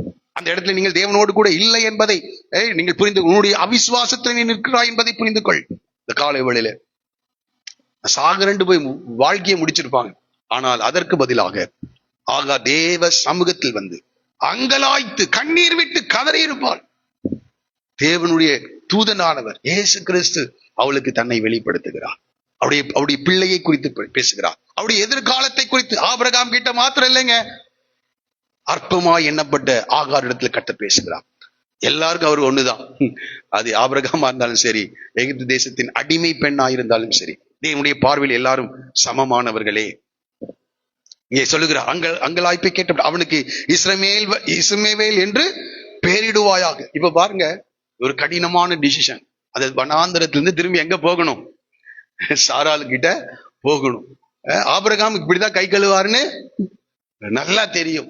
இப்போ தேவனை விசுவாசம் என்பது எப்படி வெளிப்படுதா? தேவனுடைய வார்த்தைக்கு கீழ்ப்படிதல். தேவனுடைய வார்த்தைக்கு ஆபிரகாம் தான் போகும் இடம் இன்னதென்று அறியாமல் எழுந்து புறப்பட்டு போனான். அங்கதான் கீழ்ப்படிதல் தான் விசுவாசம். அதான் யாக்கோபின் நிருபத்தை நாம் படிக்கிறோம். ராகாப் கிரியைகளினால் அல்லவா நீதிமானாக்கப்பட்டார் என்று படிக்கிறோம். விசுவாசித்தால் கிரியை செய்தார். ஆபிரகாம் கிரியைகளை செய்தான். ஈசாக்கை பலியிடும் போது கிரியைகளிலே அதை விசுவாசத்தை வெளிப்படுத்தினான். இதே போல இப்போ ஒரு கிரியை செய்யணும். எகிப்துக்கு போ, நான் கூட வருவேன். நம்ம அப்படிதான் யோசிப்போம். நான் அப்படிதான் யோசிச்சேன். நீ எகிப்துக்கே போ, நான் உன்னோடு கூட, நான் உனக்கு ஒரு குமாரனை கூட, அவனை பெரிய ஜாதி ஆக்குவேன். அதுக்கப்புறம் இந்த ஆபிரகாம் என்ன செஞ்சுக்கலாம், பார்த்துக்கலாம். அப்படிதான் நாம் எதிர்பார்த்து. ஆனால் ஆண்டவர் சொல்ல, நீ போய் அவள் கையின் கீழ் அடங்கியிரு, அவனுக்கு இஸ்மவேல் என்று பெயரிடு, அவனை நான் பெரிய ஜாதி ஆக்குவேன் என்று சொல்லுகிறார். இப்ப பாருங்க 13வது வசனம், எல்லாரும் சேர்ந்து படிப்போமா? அப்பொழுது அவள், என்னை காண்பவரை நானும் இவ்விடத்தில் கண்டேன் அல்லவா என்று சொல்லி தன்னோடே பேசின கர்த்தருக்கு, நீர் என்னை காண்கிறதே. அப்ப பாருங்க, இந்த 16வது அதிகாரத்தின் வீட்டுல நடந்த எல்லா சம்பவங்களையும் கர்த்தர் என்ன செஞ்சுட்டே இருக்காரு, பார்த்துட்டு இருக்கிறார். உங்க வீட்டுல நடக்கிற சம்பாஷணைகள், நீங்கள் வேலை செய்கிற இடங்களில் நீங்கள் செய்கிற காரியங்கள் எல்லாவற்றையும் காண்கிற தேவனாய் இருக்கிறார். நீர் என்னை காண்கிற தேவன் என்று சொல்லி அவருக்கு பேரிட்டான். இப்ப பாருங்க, ஆகையால் அந்த துறவுக்கு லகாய்ரோயி எனப்பட்டது. அது காதேசுக்கும் பாரேத்துக்கும் நடுவே இருக்கிறது. இப்ப பாருங்க, இப்போ நேரம் எங்க போறா? சாரால் கிட்ட என்ன செய்யறாங்க, போறாங்க. போன உடனே என்ன தெரியுமா நடந்திருக்கும்? போய் காலில் என்ன செஞ்சிருப்பான், நீ போய் அவள் கைக்கு கீழ் அடங்கிரு. போன உடனே இப்ப தரிசனத்தை எல்லாம் சொல்லியிருக்க மாட்டான். அம்மா என்னை என்ன செஞ்சிருக்கீங்க, மன்னித்து விடுங்கள் என்று சொல்லி அவருடைய பாதத்தில் என்ன செஞ்சிருப்பா, விழுந்திருப்பா. இப்போ தான் சாராளுக்கு புரிகிறது என்னன்னு கேட்கும்போது, ஏன் வந்த அப்படின்னு கேட்கும். தரிசனத்தை அப்படியே என்ன செஞ்சிருப்பா இந்த ஆகார், நான் போய் ஆண்டவருடைய சமூகத்திலே அழுதேன். இந்த 2 விசுவாசி என்ன செஞ்சிருக்கோம்? என்ன விசுவாசிங்க? நான் தேவ சமூகத்தில் நான் அழுது அங்கலாய்த்த போது கர்த்தருடைய தூதனானவர் என்ன செய்தார், சந்தித்தார். இவங்க 2 பேரும் தலையை கீழே குனிஞ்சிருப்பான். எத்தனை வருஷம் விசுவாசி இவங்க 2 பேரும்? 10 வருஷம் விசுவாசி. தேவனை தரிசித்த, தேவனுடைய உடன்படிக்கையை பெற்ற, தேவனுடைய வாக்குத்தத்தத்தை பெற்றவர்கள். 2 துண்டங்களின் நடுவே கர்த்தர் கடந்து சென்று, நம்மளா இருந்தா அந்த மாதிரி ஒரு அனுபவத்தை கிடைத்தா அடுத்த வாரம் பைபிள் எல்லாம் மூடிட்டு தரிசனத்தை தான் என்ன செஞ்சுட்டு இருப்போம்? பிரசங்கம் பண்ணிட்டு இருப்போம். வேறுபட்ட அனுபவங்களை பெற்றவர்கள் 2 பேரும் தலை குனிந்து நிற்கிறார்கள். முதல் ஆண்டவரை தேடின நபர் ஆகார். தன்னுடைய தவறை ஒத்துக்கொண்டு ஆண்டவருடைய சமயத்தில் அங்கலாய்க்கிறார். இப்பொழுது சாராளுடைய பாதத்துல விழுந்து தன்னை அவள் தன்னுடைய தவறுகளை அறிக்கை செய்திருக்கிறார். இப்போ அடுத்தது ஆபிரகாம் கிட்ட வருவோம். இப்ப பாருங்க, இந்த சொன்ன தரிசனத்தை ஆபிரகாம் புரிந்து கொண்டு பிள்ளை பெறும்போது ஆகார் ஆபிரகாமுக்கு இஸ்மவேலை பெற்ற போது, ஆபிரகாம் மன்னிக்கணும் 15வது ஆகார் ஆபிரகாமுக்கு ஒரு குமாரனை பெற்றார். ஆகார் பெற்ற தன் குமாரனுக்கு இஸ்மவேல் என்று இப்போ ஆபிரகாம் புரிந்து கொண்டான். இந்த ஆகாருக்கு கர்த்தர் என்ன செஞ்சிருக்கார்? ஒரு பிள்ளையை கொடுத்திருக்கிறார். இந்த தரிசனத்தை அவள் ஏற்றுக்கொள்கிறார் ஆபிரகாம். ஆகவே இஸ்மவேல் என்று பெயரிட்டான் என்று படிக்கிறோம். அதே போல சாராலும் கூட அதற்கு பிறகு இந்த பிள்ளைக்கு 16 வயது ஆகிற வரைக்கும் எந்த பிரச்சனையும் என்ன செய்யல, சாரால் பண்ணல. அப்ப தேவனுடைய வார்த்தையை நம்பி இவள் போகிறாள். 16 ஆண்டுகள் அங்கே அமைதலை கர்த்தர் கட்டளையிடுகிறார். இப்ப பிரச்சனை சண்டை வந்தா என்ன செய்யணும்? ஃபர்ஸ்ட் ஆண்டவர்கிட்ட போகணும். நம்முடைய தவறை நாம் என்ன செய்யணும்? உணரணும். நான் நினைக்கிறேன் இப்போ சாராளுக்கு வருகிறேன். அந்த வார்த்தையை மாத்திரம் சொல்லி நான் முடிக்கிறேன். சாராள் ஒரு அடிமை பெண்ணுக்கு கர்த்தர் தரிசனமாகி இருக்கிறார். இவங்க விசுவாசி, ஊர் என்ற கல்தேயர் பட்டணத்தை விட்டு வந்தாங்க. ஆபிரகாம் விசுவாசிகளுக்கு தகப்பனாக போகிறார். பெரிய வாக்குத்தத்தம் இருக்கிறது, எல்லாம் இருக்கிறது. ஆனால் தேவனை சாராள் தேடவில்லை. தன்னுடைய பிரச்சனைகளுக்கு மற்றவர்கள் மேல் குற்றத்தை சுமத்துகிறவளா இருந்தார். மற்றவர்களை கடினமாய் நடத்துகிறவளா இருந்தால். இந்த காலையில் கர்த்தர் நம்மோடு கூட பேசுகிறார். மற்றவர்கள் மேல் குற்றத்தை சுமத்துகிறவளா இருக்கிறீர்களா? கர்த்தர் ஒருபோதும் உனக்கு இறங்க மாட்டார். இந்த காரியத்தை அவள் புரிந்து கொண்டு ஒரு அடிமை பெண்ணுக்கு கர்த்தர் தரிசனமாகி அவளுடைய சந்ததியை ஒரு பெரிய ஜாதியாக்குவேன் என்று சொல்லுவார் என்றால், இந்த ரியலைசேஷனா, இந்த காரியத்தை புரிந்து கொண்ட போது சாராள் தன்னை கர்த்தருக்கு அங்கே அர்ப்பணிக்கிறார். ஒரு அடிமை பெண்ணுக்கு இவ்வண்ணமாக செய்வார் என்றால், நான் என்னை அர்ப்பணிக்கிறேன் என்று அர்ப்பணித்த அடுத்த 16 ஆண்டுகள் இந்த சாராள் ஆகாரை கடினமா என்ன செய்வே இல்லை, நடத்தல. சொல்லுவோமா? இப்ப 3 பேரும் இங்க என்ன செய்யறாங்க? மனம் திரும்புகிறார்கள். ஆபிரகாம் மனம் திரும்புகிறார். ஆண்டவர் சொன்ன வார்த்தையின் படியே. இல்ல அடிமை பெண் சொல்ற வார்த்தையெல்லாம் என்ன செய்ய முடியாது, கேட்க முடியாது. அவனுக்கு இஸ்மவேல் என்று அல்ல இஸ்ரவேல்னு பேரிடுவேன், எதையாவது சொல்லி இருக்கலாம். ஆனால் ஆபிரகாம் கர்த்தருடைய வார்த்தைக்கு என்ன செய்கிறான்? கீழ்ப்படுகிறான். அப்போ நம்ம அநேக இடங்கள்ல வீடுகள்ல பாருங்க, இயேசு இவ்வீட்டின் தலைவர்னு வச்சிருப்பாங்க. ஆனா அவரை வேலைக்காரனை விட மோசமா வச்சிருந்திருப்பான். ஆனால் இந்த இடத்துல திரும்பவும் பிரச்சனைகள் வந்தது. ஆனால் திரும்பவும் ஆண்டவரை தலைவராக அவர்கள் ஏற்றுக்கொண்டார்கள். என்னுடைய வார்த்தைக்கு 3 பேரும் கீழ்ப்படுகிறார்கள். 3 பேரும். ஆகாரும் கீழ்ப்படுகிறாள். சாராலும் என்ன செய்யறான்? கடினமாய் அதுக்கப்புறம் என்ன செய்யல, அவளை ஏற்றுக்கொண்டது முதல் அனுபவம். அடுத்தது அவளை கடினமாய் நடத்தினது, கடினமாய் நடத்தாமல் இருந்தது 2வது காரியம். ஆபிரகாம் ஆண்டவர் சொன்ன வார்த்தையின்படியே அவளுக்கு இஸ்மவேல் என்று என்ன செய்தான்? பெயரிட்டான். பாருங்க, கர்த்தர் சொல்றார், ஆகார் ஆபிரகாமுக்கு இஸ்மவேலை பெற்ற போது ஆபிராம் 86 வயதாயிருந்தான். ஆண்டவர் சரி. அங்க பாருங்க, அடுத்தது 17ஆம் அதிகாரம். ஆபிரகாம் 90, அது காரணம் இல்லாம அங்க போடல.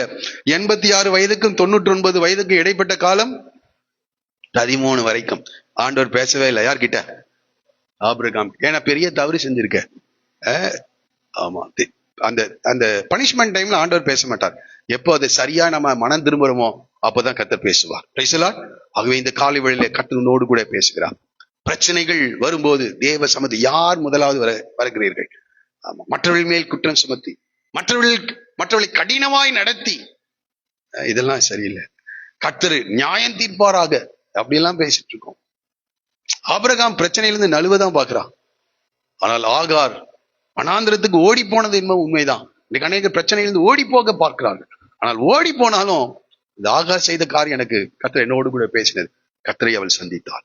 கர்த்தரை முழு இதயத்தோடும் தேடினாள். கர்த்தரிடத்தில் தன்னுடைய அங்கலாய்ப்பை கொட்டினாள். கர்த்தர் அவளுக்கு தரிசனமானார். கர்த்தருடைய வாழ்க்கையில பெரிய ஒரு புதிய அத்தியாயத்தை அவருடைய வாழ்க்கையில துவங்குகிறார். இந்த இடத்துல ஆகார் ஆபிரகாமை நம்பி வரல, சாராயை நம்பி வரல, கர்த்தருடைய வார்த்தையை நம்பி வந்தாள். கர்த்தருடைய வார்த்தையை நம்பி, கர்த்தருடைய வார்த்தை ஒரு பெரிய காரியம். அதனாலதான் அவனுடைய சந்ததி இன்றைக்கு வரைக்கும் ஆசீர்வதிக்கப்பட்டிருக்கிறது. அரப் என்று சொல்லப்பட்ட அரபியர்கள் அந்த இஸ்மவேலுடைய சந்ததி என்று சொல்கிறார். இன்றைக்கு வரைக்கும் கர்த்தர் என்ன செஞ்சிருக்கிறார்? ஆனா அந்த ஊரை பார்த்தா பாலைவனமா இருக்குது. ஆமா, ஒரு விளைச்சல் விளையாது, அப்படிப்பட்ட பாலைவனம். ஆனா உள்ளுக்குள்ள பெட்ரோலை வச்சிருக்கிறார், க்ரூட் ஆயில் என்ன செஞ்சிருக்கிறார்? அவன் எடுத்து அதை வித்தே சாப்பிட்டு இருக்கான். ஒரே ஒரு காரியம், அன்றைக்கு ஆகார் தேவனுடைய வார்த்தைக்கு கீழ்ப்படிந்தான். ஆபிரகாம் கீழ்ப்படிந்தான், அந்த சந்ததி ஆசீர்வதித்தார். ஆகார் கீழ்ப்படிய முடியாத ஒரு ஒரு கட்டளை. சாராளுக்கு போய் கீழ்ப்படியறதா? அந்த கீழ்ப்படிதல் அந்த சந்ததி அனுபவிச்சுட்டு இருக்குது. இன்னைக்கு எல்லாரும் இங்க இருந்து எங்க போய் வேலைக்கு போறோம் நம்ம எல்லாம்? ஆமா, அந்த நாடுகளுக்கு போறோம். அங்க போயிட்டு இங்க வீடு கட்டுவோம். ஆனால் அவர்களுக்கு அடிமையாக இருக்கிறார். சாதாரண காரியம். ஆண்டு ஒரு வார்த்தை சொல்லுவார் என்றால் அது கடினமா தான் இருக்கும். உன் மகனை பலிபீடத்துல வை, அது கடினம்தான். இந்த வார்த்தைக்கு கீழ்ப்படி, கடினம்தான். காலில் கற்றவனோடு கூட பேசுகிறார். அது நிமித்தம் அந்த இன்றைக்கு வரைக்கும் வித்து சாப்பிட்டு இருக்கான். வேற ஒன்னும் செய்யல, வேற வித்து தான் என்ன செஞ்சிட்டு இருக்கான், சாப்பிட்டு. அந்த தேசம் ரொம்ப குவைத் தினார் எவ்வளவு ரூபான்னு கேட்டுக்குங்க. அந்த தினார் ஒரு தினார் இந்திய மதிப்பு எவ்வளவுன்னு கேட்டு பாருங்க. நம்முடைய மதிப்பு 140 கோடி ஜனங்கள் நாம் வாழ்கிறோம். 140 கோடி வல்லரசாக போகுது என்று சொல்லுகிறோம். பெரிய படிப்பெல்லாம் படிச்சிருக்கோம். டாக்டர்ஸ், என்ஜினியர்ஸ், நர்சஸ், என்னென்ன துறை இருக்கோ அத்தனையும் படிச்சுட்டு அவனுக்கு போய் வேலை செஞ்சுட்டு இருக்கோம். ஒரே ஒரு காரியம், ஆகார் கீழ்ப்படிந்தான். இந்த காலையில் கர்த்தருடைய வார்த்தைக்கு கீழ்ப்படிய உங்களை ஒப்புக் கொடுக்கும்படி கேட்கிறேன். தயவு செய்து எல்லாரும் எழுந்து நிற்போம்.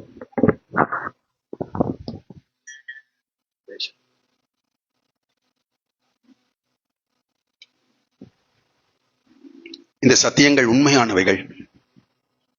இந்த காலையில் ஒருவேளை நீங்கள் அறிந்த சத்தியமா இருக்கலாம். இந்த ஆண்டவருக்கு உங்களுடைய வாழ்க்கையை ஒப்புக் கொடுப்பீர்கள் என்றால் கர்த்தர் உங்கள் வாழ்க்கையை மாற்றி அமைக்க முடியும். ஒருவேளை கால தாமதங்கள் தான் ஒருவேளை நம்மை சோர்வுக்குள்ளாக்கலாம். நாம் சோர்ந்து போக வேண்டிய அவசியம் இல்லை. ஆபிரகாமுடைய முதிர் வயதை குறித்து ஆபிரகாமோடு கூட பேசுகிறார். உன்னுடைய காலங்கள் எல்லாம் கர்த்தருடைய கரத்தில் இருக்கிறது. கர்த்தர் அதன் காலத்தில் எல்லாவற்றையும் நேர்த்தியாய் செய்து முடிக்கிற தேவன். தேவனுடைய திட்டத்துக்கு உங்களை அர்ப்பணிக்கும்படி கேட்கிறேன். தேவனுடைய திட்டம், உன்னுடைய நீ செய்த நன்மைகளுக்கு கர்த்தர் பிரதிபலனித்தார். அதுதான் 15வது அதிகாரத்தின் சம்பவம். இந்த காரியங்கள் நடந்த பின்பு கர்த்தர் ஆபிரகாமை தரிசித்தார். நான் உனக்கு கேடகமும் மகா பெரிய பலனும் ஆயிருக்கிறேன். ஆகவே நற்கிரியைகள் செய்வதில் சோர்ந்து போய்விடாதீர்கள். நீங்கள் சோர்ந்து போகாதிருந்தால் ஏற்ற காலத்தில் நீங்கள் அவைகளை அறுப்பீர்கள். நற்கிரியை செய்யுங்க, ஆவிக்குரிய ஜீவியத்துல வளருங்க. இது ஒரு சாதாரண காரியம். இதை பார்த்துதான் கர்த்தர் உன்னை ஆசீர்வதி, உனக்கு பலனை கொடுப்பார். மனிதர்கள் பலன் கொடுக்க முடியாது. நீங்கள் எதை செய்தாலும் மனுஷருக்கென்று செய்யாமல் கர்த்தருக்கென்று மனப்பூர்வமாய் செய்யுங்கள். நற்கிரியைகளை செய்யும்படியாக நாம் தேவனால் சிருஷ்டிக்கப்பட்டு அவருடைய செய்கையாய் இருக்கிறோம் என்று பவுல் சொல்லுகிறார். இதற்காகவே தேவன் உங்களை அழைத்திருக்கிறார். ஒரு நிமிஷம் எல்லாரும் கரங்களை உயர்த்தி, ஆண்டவரே நான் நற்கிரியை செய்வேன், ஆபிரகாமை போல நான் நற்கிரியை செய்வேன் என்று சொல்லுங்கள். நற்கிரியை செய்வேன். மனுஷனிடத்துல எதிர்பார்க்க மாட்டேன் பலன், உம்மிடத்துல எதிர்பார்ப்பேன். பிரைஸ் எல்லாம். நீர் பலனை கொடுக்கிறீர் என்று நான் செய்ய மாட்டேன். உம்முடைய சத்தியங்கள், உம்முடைய தெய்வீக சுவாபத்தை நான் பெற்றுக்கொண்டு நான் அப்படிப்பட்ட நற்கிரியை செய்ய நான் தேவனால் சிருஷ்டிக்கப்பட்டிருக்கிறேன் என்று சொல்லி அந்த நற்கிரியை செய்வேன் என்று சொல்லி கர்த்தர் உன்னோடு கூட பேசுகிறார். பிரைஸ் எல்லாம். ஆபிரகாமை போல லோத்தா வாக்குவாதம் பண்ணாதீங்க, விட்டு கொடுங்க. விட்டு கொடுக்கிறவர்கள் கெட்டு போவதில்லையா, ஆனால் கெட்டு போகிறவர்கள் விட்டு கொடுப்பதே இல்லை. பிரைஸ் எல்லாம். ஆபிரகாம் விட்டு கொடுக்கின்றார். கர்த்தர் இந்த காலையில் உன்னோடு கூட பேசுகிறார். உன்னை ஒப்பு கொடு. கர்த்தர் உன்னுடைய வாழ்க்கை மகிமையான திட்டங்களை வைத்திருக்கிறார். அவர் உனக்கு பலன் கொடுப்பார். ஆண்டவர் உன்னை சந்திப்பார். உன்னோடு கூட உடன்படிக்கை வாக்குத்தத்தத்தை தான் பெற்றிருக்கீங்கன்னா ஆண்டவருடைய சமூகத்துல காத்துருங்க. ஆண்டவர் உன்னோடு கூட உடன்படிக்கை செய்வார். ஹல்லேலூயா, ஹல்லேலூயா. ஆண்டவர் உன்னோடு கூட உடன்படிக்கை செய்து விட்டார் என்றால் அவர் செய்து நிறைவேற்றுகிற வரைக்கும் அவருக்காக காத்திருங்க. பல சத்தங்கள் கேட்கலாம், பல ஆலோசனைகள் வரலாம். ஹல்லேலூயா. ஆண்டவர் உனக்கு என்ன சொன்னாரோ அதிலே நிலைத்திரு. மனிதர்கள் வரலாம் போகலாம், மனிதர்கள் ஆலோசனை சொன்ன மனிதர்களே உனக்கு எதிராக திரும்புவார்கள். இந்த காலையில கர்த்தருடைய வார்த்தையை நான் சொல்லுகிறேன். ஹalleluya. உனக்கு என்ன கர்த்தர் சொன்னாரோ அதிலே நிலைத்து நில். கர்த்தர் தம்முடைய வார்த்தையை பொய் சொல்லுகிற தேவன் அல்ல, அதை அப்படியே நிறைவேற்றுகிற தேவனாய். எல்லாரும் கர்த்தரை ஸ்தோத்திரம் பண்ணுங்க. ஹalleluya. பிரச்சனைகள் வரும்போது நான் முதல்ல உங்ககிட்ட ரெக்கன்சைல் ஆவேன்னு சொல்லுங்க. ஆண்டவரை பார்த்து நான் உம்முடைய சமூகத்திற்கு வருவேன். ஹalleluya. என்னுடைய தவறை நான் அறிக்கை செய்வேன். நான் மற்றவர்களை கடினமாய் பேச மாட்டேன். ஹalleluya. பழியை மற்றவர்கள் மேல் சுமத்த மாட்டேன்னு சொல்லி அறிக்கை செய். கர்த்தர் உன் வாழ்க்கையிலே அற்புதங்களை செய்வார். ஹalleluya. ஹalleluya.